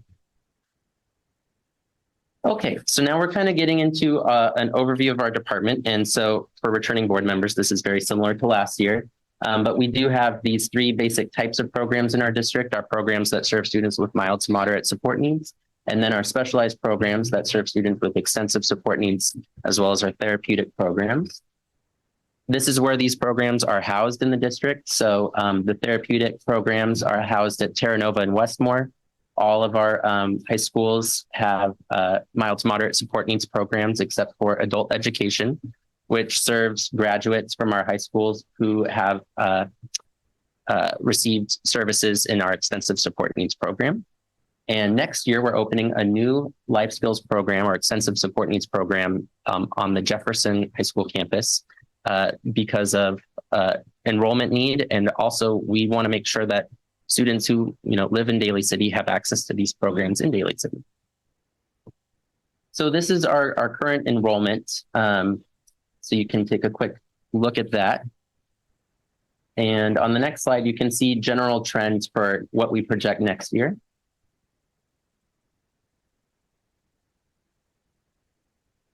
We also have students in our non-public partner schools. So these are not schools that we operate, but rather that students might attend if this is the least restrictive environment for them. And our numbers of students in our non-public schools is expected to be fairly equivalent for next year. Our goal is to serve as many students as we can in district, and we're working towards continuing to do that.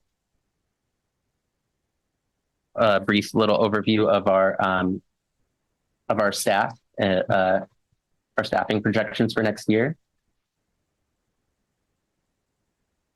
And I don't know why the classified staff parenthesis is blank, but it wasn't blank before. But we have approximately 60 paraprofessionals and 4 job coaches. We're supported by van drivers who are wonderful. Shout out to our transportation department. And I so apologize to the staff where that number is not reflected, especially after our union president statement earlier about how much we rely on and appreciate our classified staff. So my apologies there.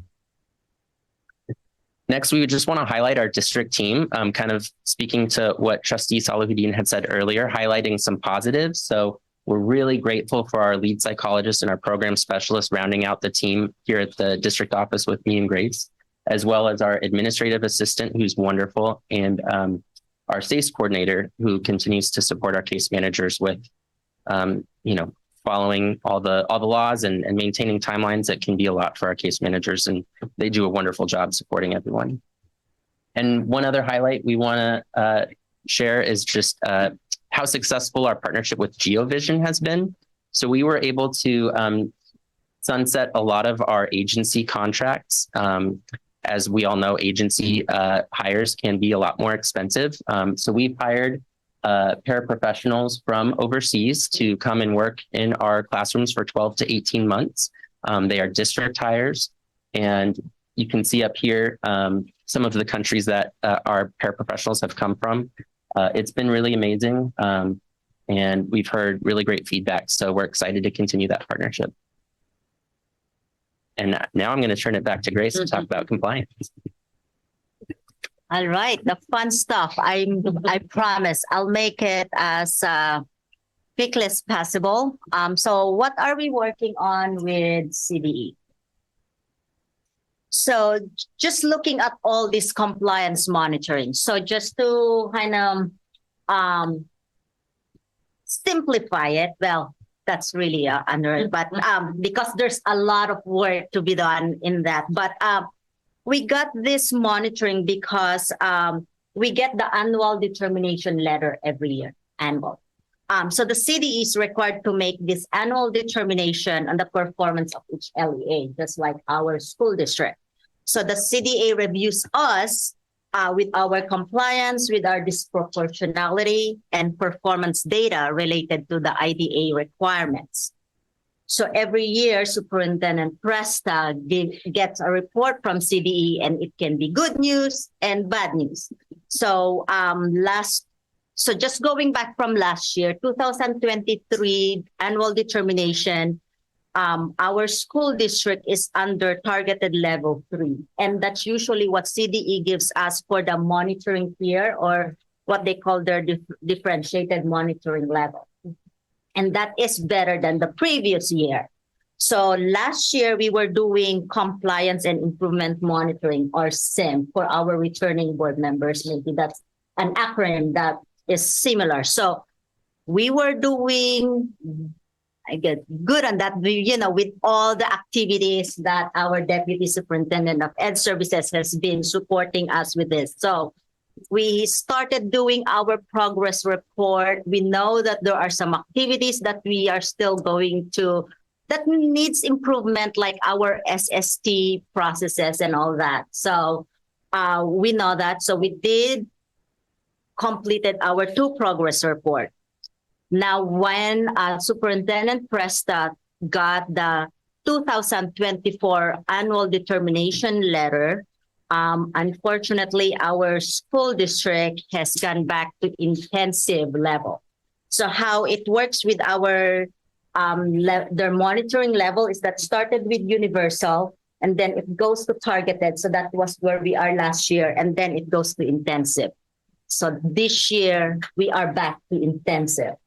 And so that is the CSACE. And this is a very wordy acronym, but it means you'll get a prize if you remember this acronym. But the CSACE is Comprehensive Coordinated Early Intervening Services, CSACE for short. And so CDE has identified our school district as significantly disproportionate based on race or ethnicity with respect to the identification of students with disabilities. So if we look at the SIGDs on the second part, we are, or on the JUHSD SIGDs on the third one, is that our district has over-identification of African American students under specific learning disability. So that's what we are being monitored right now. So we are intensive level, and the SIGDs requirements are set through federal regulations. And part of this STEAM for SIGDs as part of the CSACE is that we're looking at CSACE, we're looking at our annual policies again, practices and procedures review. We're going to look at more closely with our target population, which in this case this year is our African American with under SLD. And there are some budget restrictions on this. So what's our next steps is that there are requirements, there are instructions, there are budget, there are plan forms are designed to meet federal requirements for the use of this specific CSACE funds. And I know I make it like so cool right now, but the implementation stages is actually a lot of time and energy and effort for the Ed Services team. It goes from step 1 to step 4, where it starts with us just gathering and inquiring of what really is the root cause of all of this. And then we investigate, and then we plan for the results, and then we implement and monitor. And then so it kind of just goes around. One of the things that we also wanted to point out is that these 2 things that we are being monitored, when we were identified last year as targeted level 3, we are still continuing to do the activities on that. We are still continuing to do the progress report on that. In addition to the CSACE, the SIM for SIGDs that we are targeted for this school year. So for our targeted level 3, we have progress report coming up in June, but in July. And then, but in June, we have some reports for our CSACE. So we're trying to work with our SELPA, which we are actually very grateful because our SELPA has been very supportive with us and helping us with our CDE, who's working with us, plus our TA facilitators that were given with us. And there's certain number of hours that we have to work with them. We have to use this fund in certain,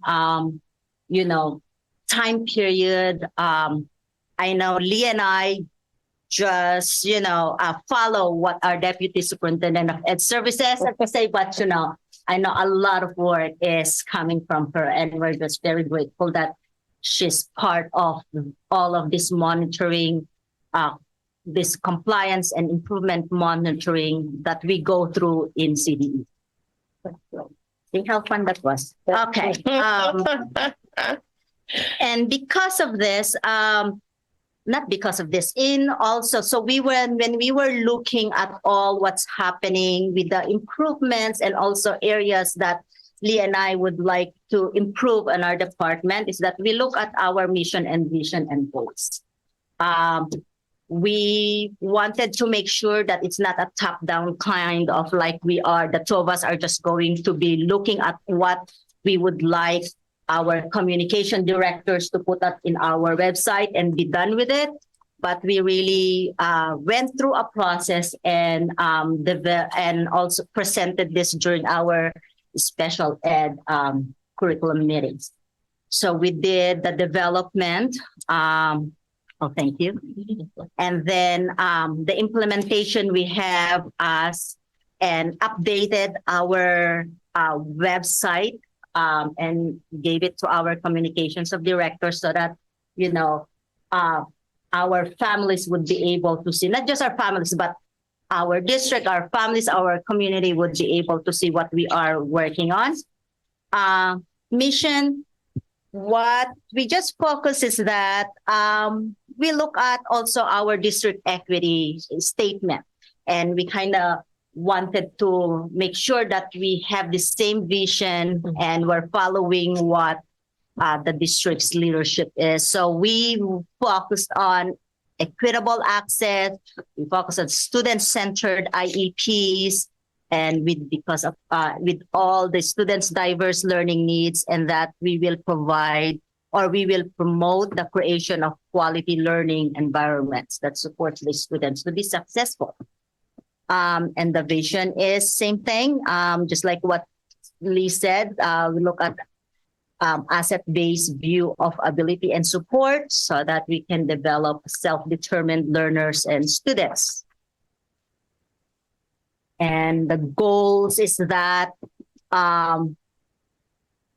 that we are going to meet our city targets, but also we wanted to increase and support co-teaching across district so that we can increase our LRE, our least restrictive environment setting, to ensure that our students have access to grade level standards, that they're going to graduate with the knowledge that they are ready to face the world. And also to address our disproportionality, not just with our African American students who we are monitored this year, but with all of the diverse races and ethnicities that we have at the district level. Any questions? Thank you. Opening up for questions. Our question. Yes. So at some point, Lee said that something along the lines of we endeavor to serve students in the district. And can one or both of you, if you want, talk about why that is? I think I know why, and I'd like everyone to hear why. Did you want to start? I did. So why we want to serve students in district? Well, in many cases, it is least restrictive environment. Students would have access to more opportunities, hopefully at their home school or in their home community. Students who do attend these other schools may have to travel hours per day to get there and back. And the schools are composed of, not that this is wrong if this is the setting the student benefits from, but all students there are students who receive special education services, and we do want our students to have access to their peers on our comprehensive campuses to the greatest extent. Thank you. Yes. I'm just grateful for the presentation because it's always good even though, with all the years I've been here, this is the one topic that I always struggle to wrap my head around just to understand, because I didn't have kids that needed the services. So to be able to hear from you on a regular basis is really helpful. And I am grateful that, we've been able to have a lot more stability with the staffing levels and having met a couple of the paras from overseas, it's impressive, just their qualifications and their excitement actually to be a part of this community. So, thank you for both of you for your leadership in guiding this group. Absolutely. Every year, it's always a good reminder the terminology, it's always a good reminder for us. And I had the opportunity to meet one of the GeoVision paras and their interactions with their students, and it's just, and the parents, and it was almost like their family. So it was good to see it in action than instead of just on paper, you know. And I just want to, you two are so phenomenal, and CSACE is very sexy now. The way you presented it, I thought, man, it's so cool. I mean, I had to look over at Ms. Baca because she was losing it. She was just laughing so hard. Because I know you just compliance. I work in compliance at my job. It's a lot. And you are juggling things constantly and serving the students. So I just want to thank you so much for everything you do for our community. I just want to say I'm continually amazed at how many hats our district has to wear to kind of continue to bring great education to our children, and especially our special needs children. It's challenging to try to figure out, how to give them what they need. And I'm just impressed with the fact that our district is blessed with great educators and people like you guys that take it serious and put your heart and passion into it, and makes me feel good to be part of it. So thank you. Thank you. I want to say a couple of things. First of all, thank you so much for being so thoughtful about what you put into this presentation. But what you all don't know is they met with Corrine and me. They were really thoughtful about what to put in the presentation for the board and the public to hear and learn. This special education, that just the terminology alone can be confusing. And so thank you for that. I also want to call out, you guys did give Deputy Superintendent Baca some props. I want to give more props because this, the level of thoughtfulness around data and around why these things, why are we disproportionately identifying students? Are we identifying them? Are they coming to us pre-identified? What can we do? So you have all been delving in. I happen to meet regularly with Ms. Baca because, we work closely together, but we're now reaching out to some of our partner districts because it doesn't just start with us, with the high school district. And so the issues are deep, as we know, rooted deeply in our education system, in the system of our country, why some of these things are happening. So we have very thoughtful people working in our district and very smart people. So I'm very grateful to you for that. And then I also just want to call out, sometimes, we're really good at this compliance. And I don't know, I think it's a little bit double-edged because, what comes first, the chicken or the egg? We are looking very closely because we have to. And it also takes way too much time where these really smart, thoughtful people, putting different programs in place, putting different people in place. It would be great if we could spend more time on that and less time on forms and things like that. So I'm just going to say that we're good at it. I wish we didn't have to do so much of it. But I will say that this latest round of disproportionality, I've seen us actually delve in a little more further. So maybe there's some good in that. But anyway, thank you very much for your presentation, and thank you guys all for your work. And I will just add that I liked the setup of language, especially because we're dealing with high school students that sit in their own IEPs. So when they hear the way they're spoken about, I know I didn't even think about it until one time my son told me in the car he hated the IEPs because of the language that was used about his speech and reading. So thank you for just putting that out there and building awareness around that. And then, looking at the language that is used for special education in general and how challenging it is for people who are born speaking English. So tackling this system, if English isn't your first language, is, even more daunting.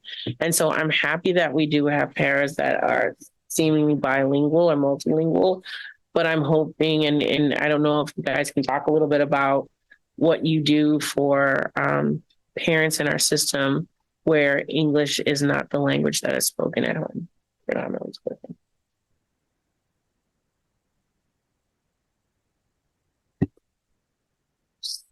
So I know when we're for formal IEP meetings, we make sure that our case managers or our case managers have access to our interpreters. We also always ask the parents if they wanted their documents to be translated in their native language, because how much help can they read the report if they couldn't, read it because it is in English. So we have that support system for them. For the less informal meetings, parent phone calls, we also utilize some of our paras with the direction of the teacher. We want to make sure that what is being conveyed to the parents is accurate. I also know that some of our school sites have their own that we can access some of the resources to be able to reach out to our families whose English is not their first language.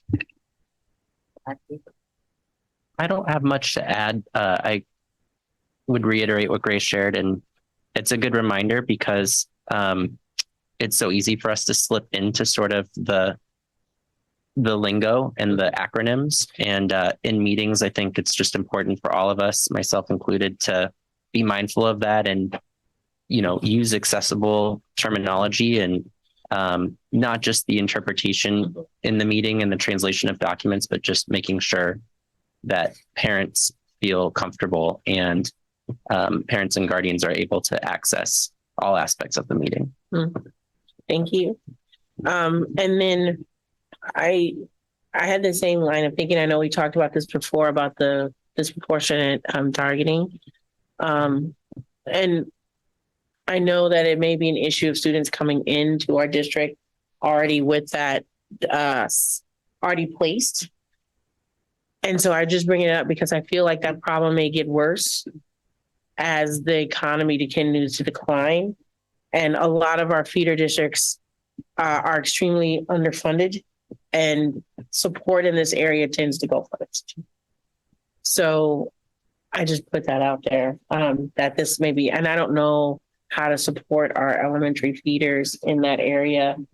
But I know, personally, had my son gone through Pacifica in 2008, when the budget cliff fell out, it might have been a different story.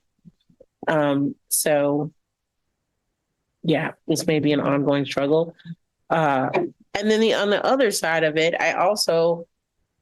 I understand the why of this, but I also don't want to move students out of a system that they may need because of a data point that is arbitrarily picked from statewide data. So, putting into context how, always looking into the whys of something, but also the reality of the here and now. So I'm really grateful and thank you for all of your work. I'm very proud of our special education system and the work that all of our educators in the entire program and the work that they do. And then, a shout out to the paraprofessionals. I always do this. I mean, they do amazing work and they allow the space for the teachers to teach while at the same time students getting a lot of individualized attention. And, what they do to get our students to their certificate or their diploma is amazing. So giving them a shout out.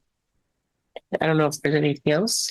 I just wanted to Yeah. apologize. I had used a phrase that's no longer used anymore, special needs. And I just want to strike that from the record. I apologize for that. So I know we don't go there anymore. So I think it's That's okay. We're all going to make mistakes along this journey. So it's all right. Thank you for saying that. Though. All right. So did you have your hand up? I'm so sorry. I didn't see it. It's okay, no worries. I just wanted to give kind of like the high school point of view. So thank you for clarifying how the language we should use like towards these students. I believe it's very important because I feel like high school students are not aware of this language and they might not say it like intentionally, but it can be taken in a very wrong way. So I do think it is very important for people and students to be more aware of like to be cautious with what they say in the way they say it. Absolutely. And thank you for the presentation. All right. Thank you all so much. Thank you all. Thanks so much. Thank you. So if it's okay with everyone, we are going to take a 5-minute break. Just so little bio break. So I'm going to pause the meeting for 5 minutes and then bring us back at 9. Yes. 24. 9, just go to 9:25 just to make it.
Okay.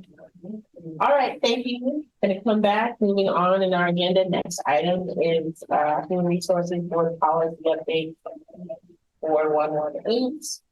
Gonna turn it over to Take two. Good evening, everyone. Thank you so much. This item is up for discussion. Board Policy 4118 was updated to reflect a court decision, Kennedy versus Bremerton. It was also updated to include language that prohibits the disciplining of an employee for protecting a student who is exercising their right to free speech or free press. So it's just some updates, and I welcome any questions that the board may have. any questions, comments? No. All right, moving on. Business services board policy. Board policy 3280, the sale and lease of district owned real property. Deputy Superintendent Van Ramphorst. Thank you, President Flahudin. Good evening, everyone. The California School Boards Association has made recommendations to update Board Policy 3280, the sale or lease of district-owned real property, to incorporate the new laws and clarify language. There's no change that is substantial to this policy, but the clearer language will help us with its implementation. If there are no objections, this policy will come back on consent at the May 14th board meeting. Any questions, comments? Nope. Thank you. All right, thank you so much. Moving on to our action items. Next item is 17A1, the job description update for wellness counselor. Ms. Lujan. Good evening again. The job description for wellness counselor was updated to more accurately reflect the credential and or licensure that is required for the position. This position can be filled with someone who holds a license or a PPS or both. And so we just wanted to actually capture that. All right. Unless there's any comments or questions, can I get a motion to approve this update? So moved. Second. All those in favor say aye. Aye.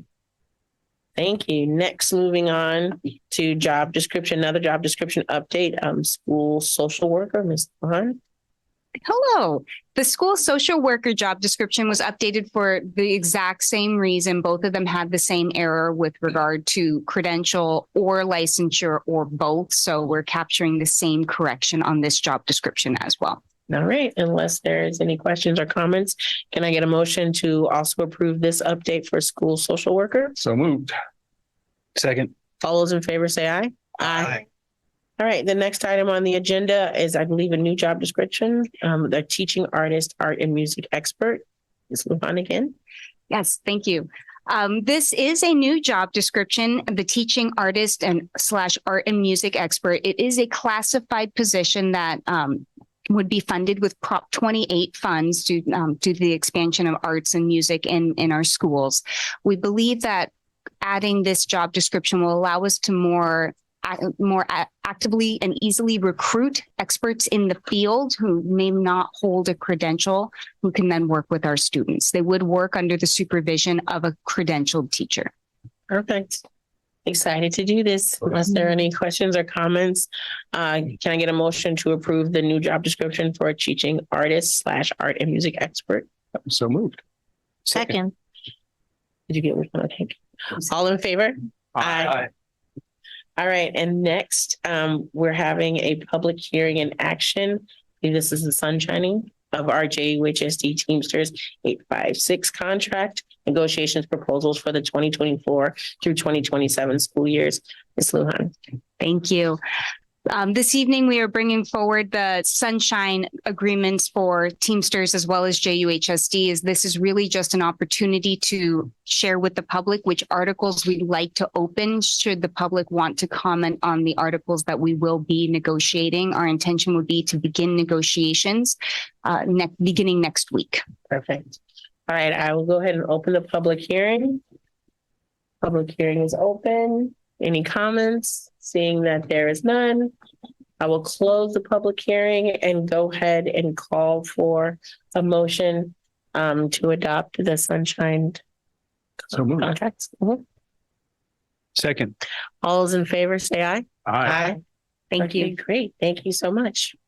All right, next item are business services. B1, request for qualifications, proposals for leaseback construction services for the Jefferson High School gym, pool and theater project. Turning it over to our Deputy Superintendent Tina Van Ramphorst. Thank you very much. For this item, we're going to start with a presentation about the Jefferson High School gym, pool, and theater project. Following the presentation, you will be asked to consider approving a release of a request for qualifications and proposals. If approved, this will allow the district to identify a contractor to facilitate the construction of this project. We are recommending that we use the leaseback method, which is the same method we use for the adult school and district office, because it allows us to use a best value selection method. And so before we get to the RFP, I will turn it over to our Director of Construction, Stephanie Phillips, and Jeff Evans from HKIT Architects to provide you with the presentation. Okay, I'm going to keep it short and let Jeff just go. Nice.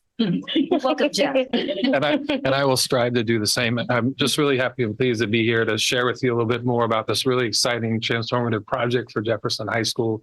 On behalf of the HKIT team that's working on this, we're just really proud of the collaboration we've had and the vision that's starting to take shape.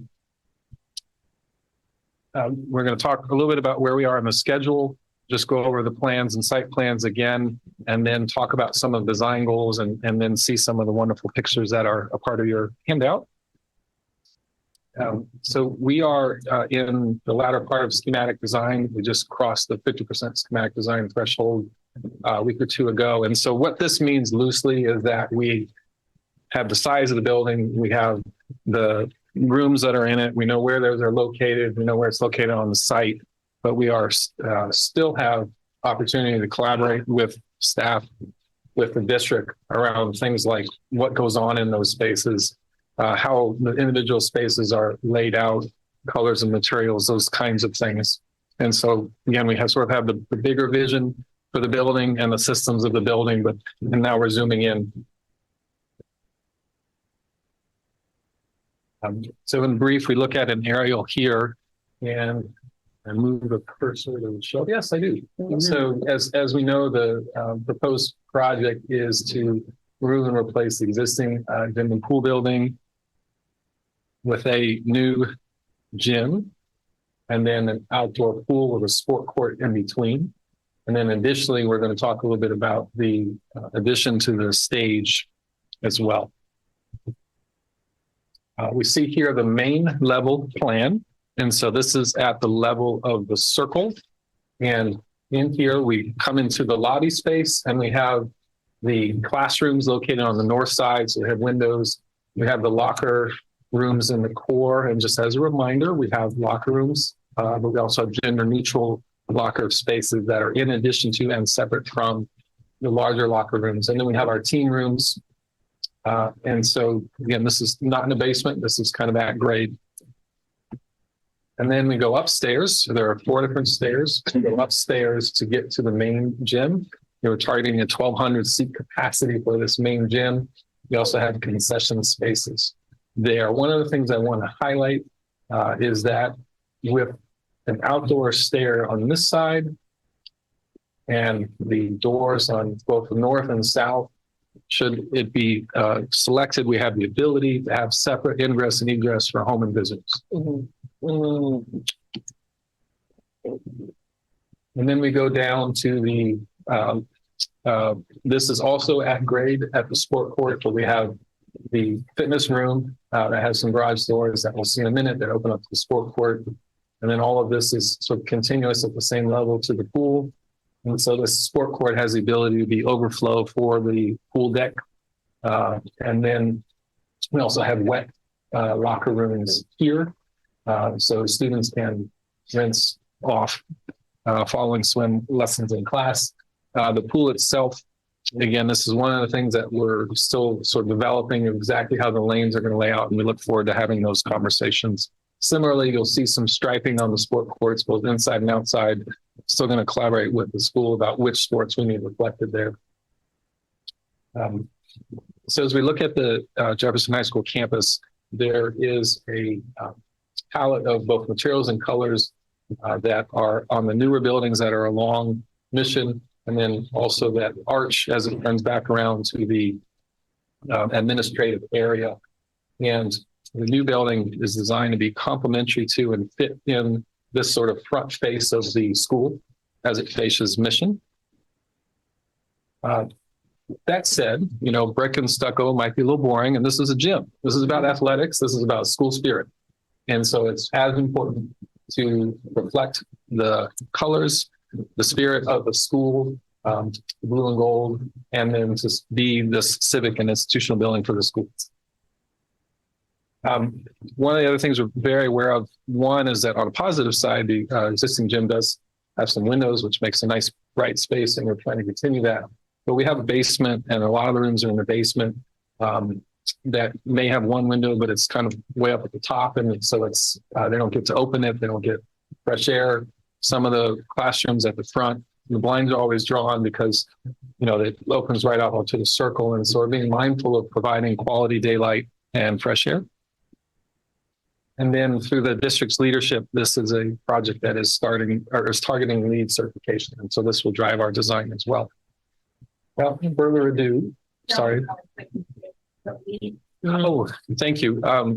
Boy, leadership and environmental, oh gosh. Sorry. We know now, yeah. Design. I was forgetting the second E, but leadership, environment, energy and environmental design or something like that. Oh gosh, I got stumped. Thank you. Green building. Green building. So here we see a view from the circle, and the gym is there in front of us. A couple of things, as we mentioned, it is picking up on the form and shape and colors of the arch across at the admin, and also as it wraps around. It's basically the use of the brick and the stucco. We went for the exterior stair, both for cost reasons, but also for the circulation we talked about, but it let us have the opportunity to have that reciprocate or pick up the exterior stair that's also on the other side of the campus. And then it was really important to have a glass lobby there so that we can see on game days that space light up. We have the ability to see inside, and we tried to very selectively find places to bring the school colors in, but not too much. You know, we don't want blue and gold everywhere, but we want to have places where it really comes through, and this becomes kind of the beacon on game days and something for the whole community and the school to be proud of. This is a view from the south, kind of hovering over the roof of the auxiliary gym, and we can see the outdoor pool and sort of the continuity with the sport courts, and we can see that fitness room becomes double height, really wonderful space that also opens up onto the sport court. And again, just places where we're picking up the school colors, but not too much. You can see the form slopes up to the north of the roof, and we'll get inside the gym there in a second. You can see also the roll-up doors I was mentioning, some garage doors there, so we can get some nice fresh air, and then the classes can spill outside, and the teachers have direct supervision as well. Here we see the first floor lobby, and you notice the brick arch there. That's again picking up on the form from the admin and making that main entry, and then some. What I'll note, as I mentioned, is that we're still going to pick colors and materials and finishes with your school, with your community. And this is kind of our first pass or our first idea about how that could shape up. And we go upstairs, similar treatment. We can see that arch there up there. These are where we have our two different doors going into the space, and we'll have a space for a concession stand. And that's certainly something we need to program together to decide, you know, is it more of a stack thing, or is it more of a selling apparel, or is it a little bit of both? So we can work on that together. And then some color and school spirit in the stairwell. And then the gym. So some north windows, bring in some nice natural light. We're very sensitive to the idea that both the east and west are going to have windows, and we need to control the light there and not get direct sun onto players' eyes, what have you. And so do some frosted glass there. And then we'll work together on the colors for the court. And this just shows the first pass. It's some blue and yellow there. And then it's really important to have acoustic treatment both at the ceiling and the walls. And so we'll do that, but then we'll have a place for the school name and everything to be shown. I want to talk a little bit about the court size. This is an 84-foot court. The existing court is 88 feet. We took a long, hard look at whether we could accommodate the 88-foot court, and both for cost and size reasons, the decision was made to use the 84-foot court, which is high school standard. And then here's the view of the north side. We've kind of cut away the existing building so you can see that.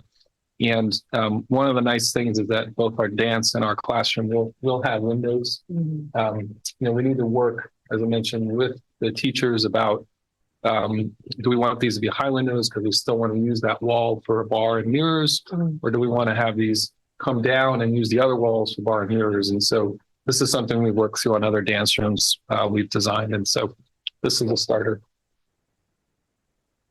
And then to talk a little bit about the stage addition, this shows the spirit of what we'd like to achieve. And that's to provide this addition that's about a little under 900 square feet on the north side of the stage. And so this curve there and that higher volume is the existing stage. And so here's the addition. It sits roughly where the stairs that come down are now. And so we'd replace those stairs, provide the addition, and add a canopy that kind of wraps around. And then we have a ramp into the space. And this is built at the level of the stage. So we'll have accessibility coming in here and accessibility onto the stage. This is important. And then some additional ramps to connect up to this level as well. And again, we're still kind of working through the details on this, but this is the overall approach. No, that's perfect. You provided that. Currently,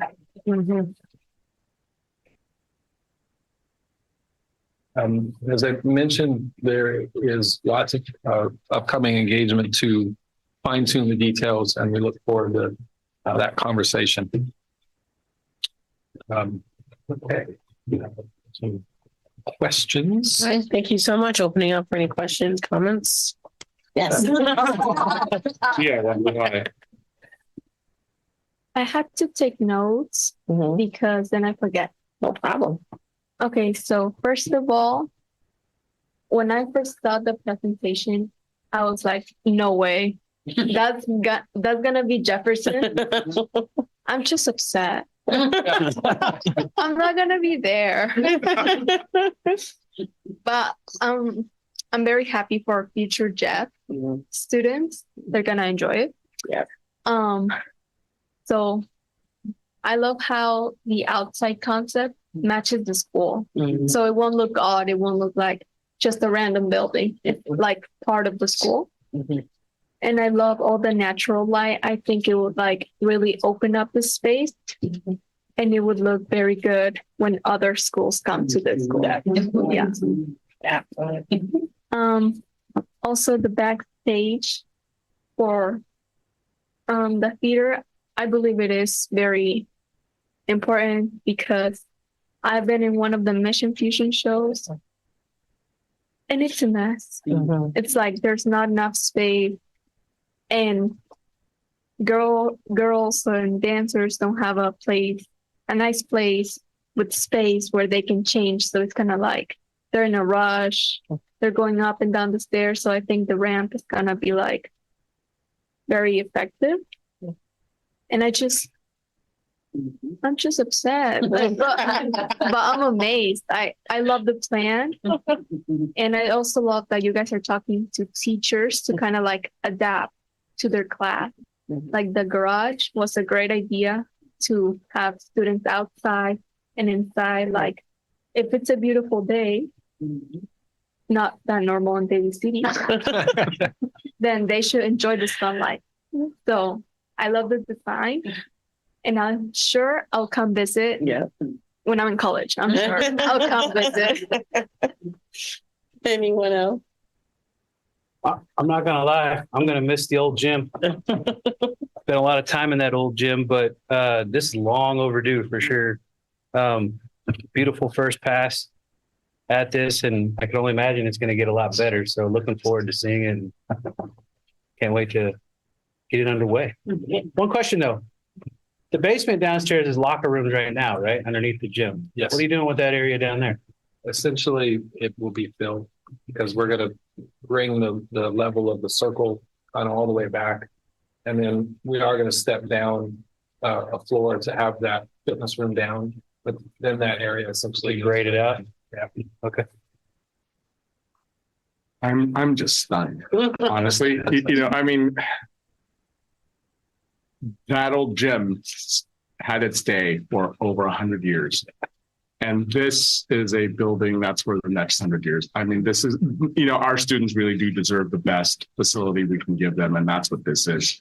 And just the design approach, the light, the rendering of a nighttime event, right? The light coming through that lobby, that multi-level lobby, and with the colors popping, come on. Yeah. This is a 21st century gym, and our students deserve the best we can give them.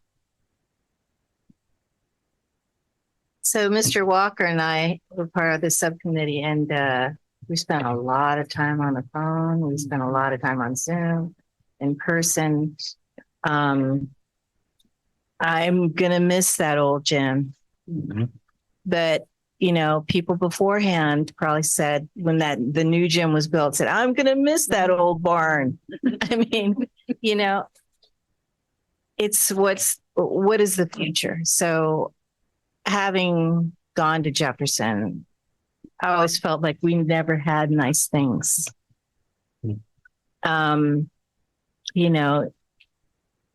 Even when I was on the track team, we had the gravel track, and Ceremony High School. This school had the nice track, but when Westmore, when we built the new theater, a lot of our Jefferson students would, God, why do they get the new theater?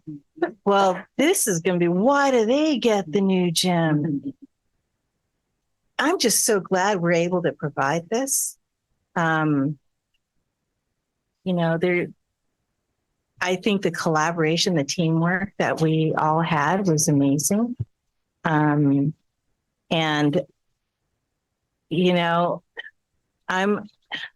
am ready to say goodbye to the old gym because our students need our community needs this. Wants something beautiful in the east side of Daly City, So I just want to thank you all. Mr. Harrigan, also for all your heart putting into this.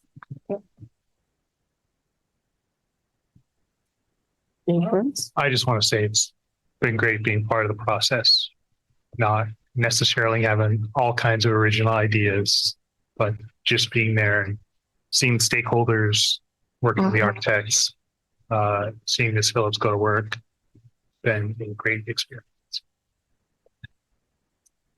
So I read the board packet on my iPad. So it's not a big screen. So seeing it on this screen is a way different experience. Like I was like, oh, you can see into the window. That's so crazy. And I will also say that most of my family live in the South. They live in Texas. They live in Georgia. Go to a high school in Texas and in Georgia. This is what they look like. And when my family comes here, like when they went to the graduations, they were shocked. They were like, that's a high school? It just looks dramatically different.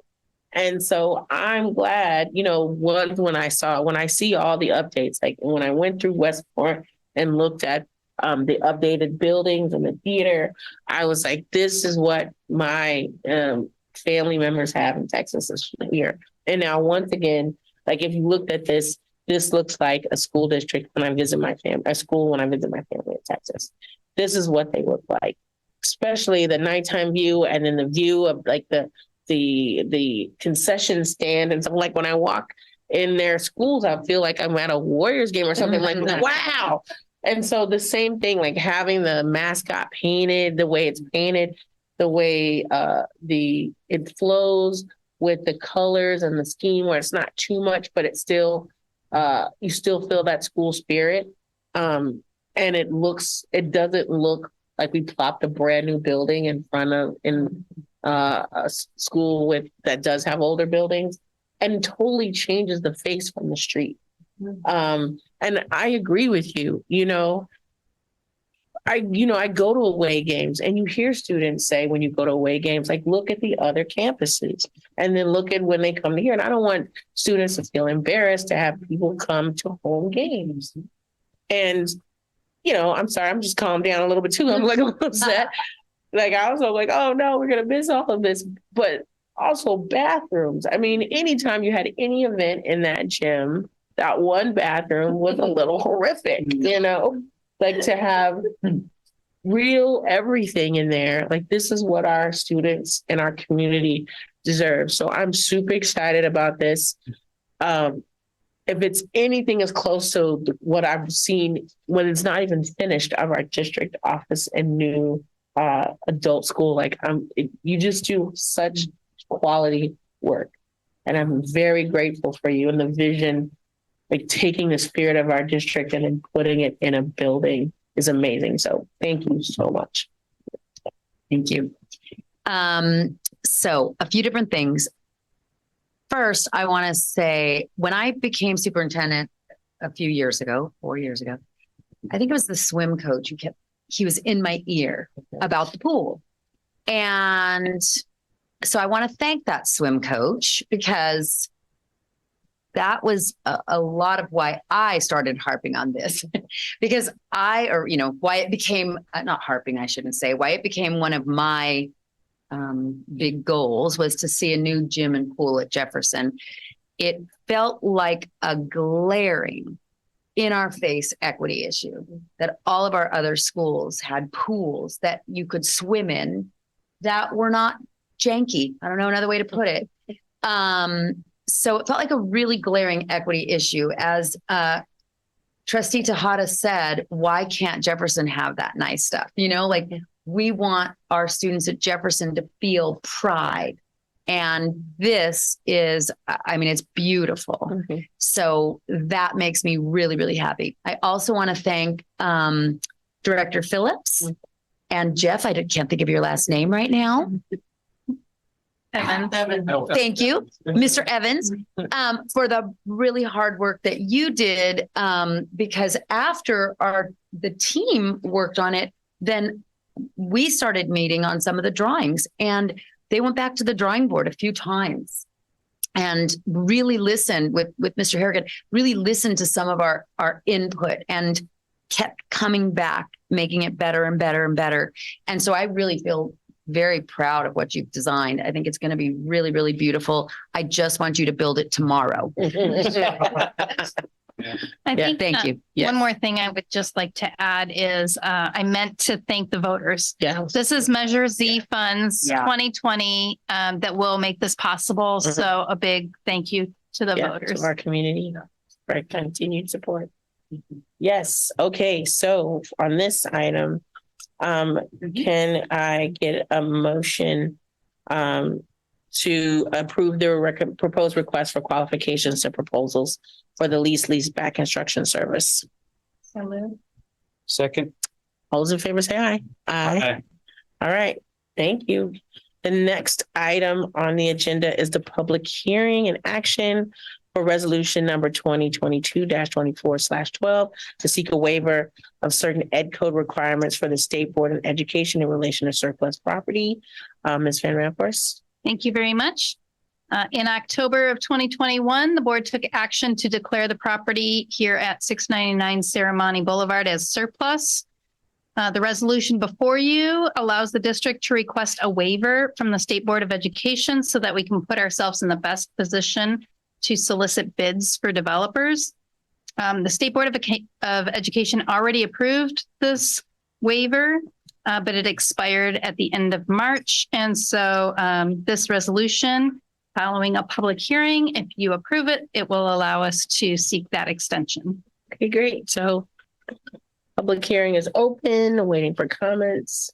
Seeing none, going to close the public hearing and go ahead and call for a motion to approve resolution number 2022 number 2023-24/12. So moved. Second. All those in favor say aye. Aye. Thank you. Moving. I'm sorry, is it 2022? 2023 then. It should be 2023. The type. The resolution itself. Okay. Just a typo. All right. So The title. I think you- your mic's off. Yeah. No. Rosie's mic's off. It's okay. Thank you. Okay. So just to be safe, we will revote. So I am going to call for a motion for number 2023/24-20-24/12. So moved again. Second. All those in favor say aye. Aye. Okay, great. Okay, no problem. Yes, thanks for catching that. Now moving on to resolution number 2023-24/13, authorizing the issuance and sale of 2024 refunding general obligation bonds for the purpose of refinancing outstanding 2014 general obligation refunding bonds, and authorizing the execution and delivery of an official statement, bond purchase agreement, and escrow agreement, and approving documents of official actions relating thereto. Ms. Van Rapport. Thank you. So that title kind of says the whole Yeah. thing that I'm asking of the board. But what this is one of our favorite things to do, which is try to save the taxpayers money by refinancing outstanding bonds when it is in a good position for us to do that. Our financial advisor, Dale Scott, and our bond counsel, Chick Adams, are here tonight to answer any questions you might have. And thank you so much for sticking around. All right, opening up. Does anyone have any questions? Yeah, just one. I couldn't tell how much we actually are refunding.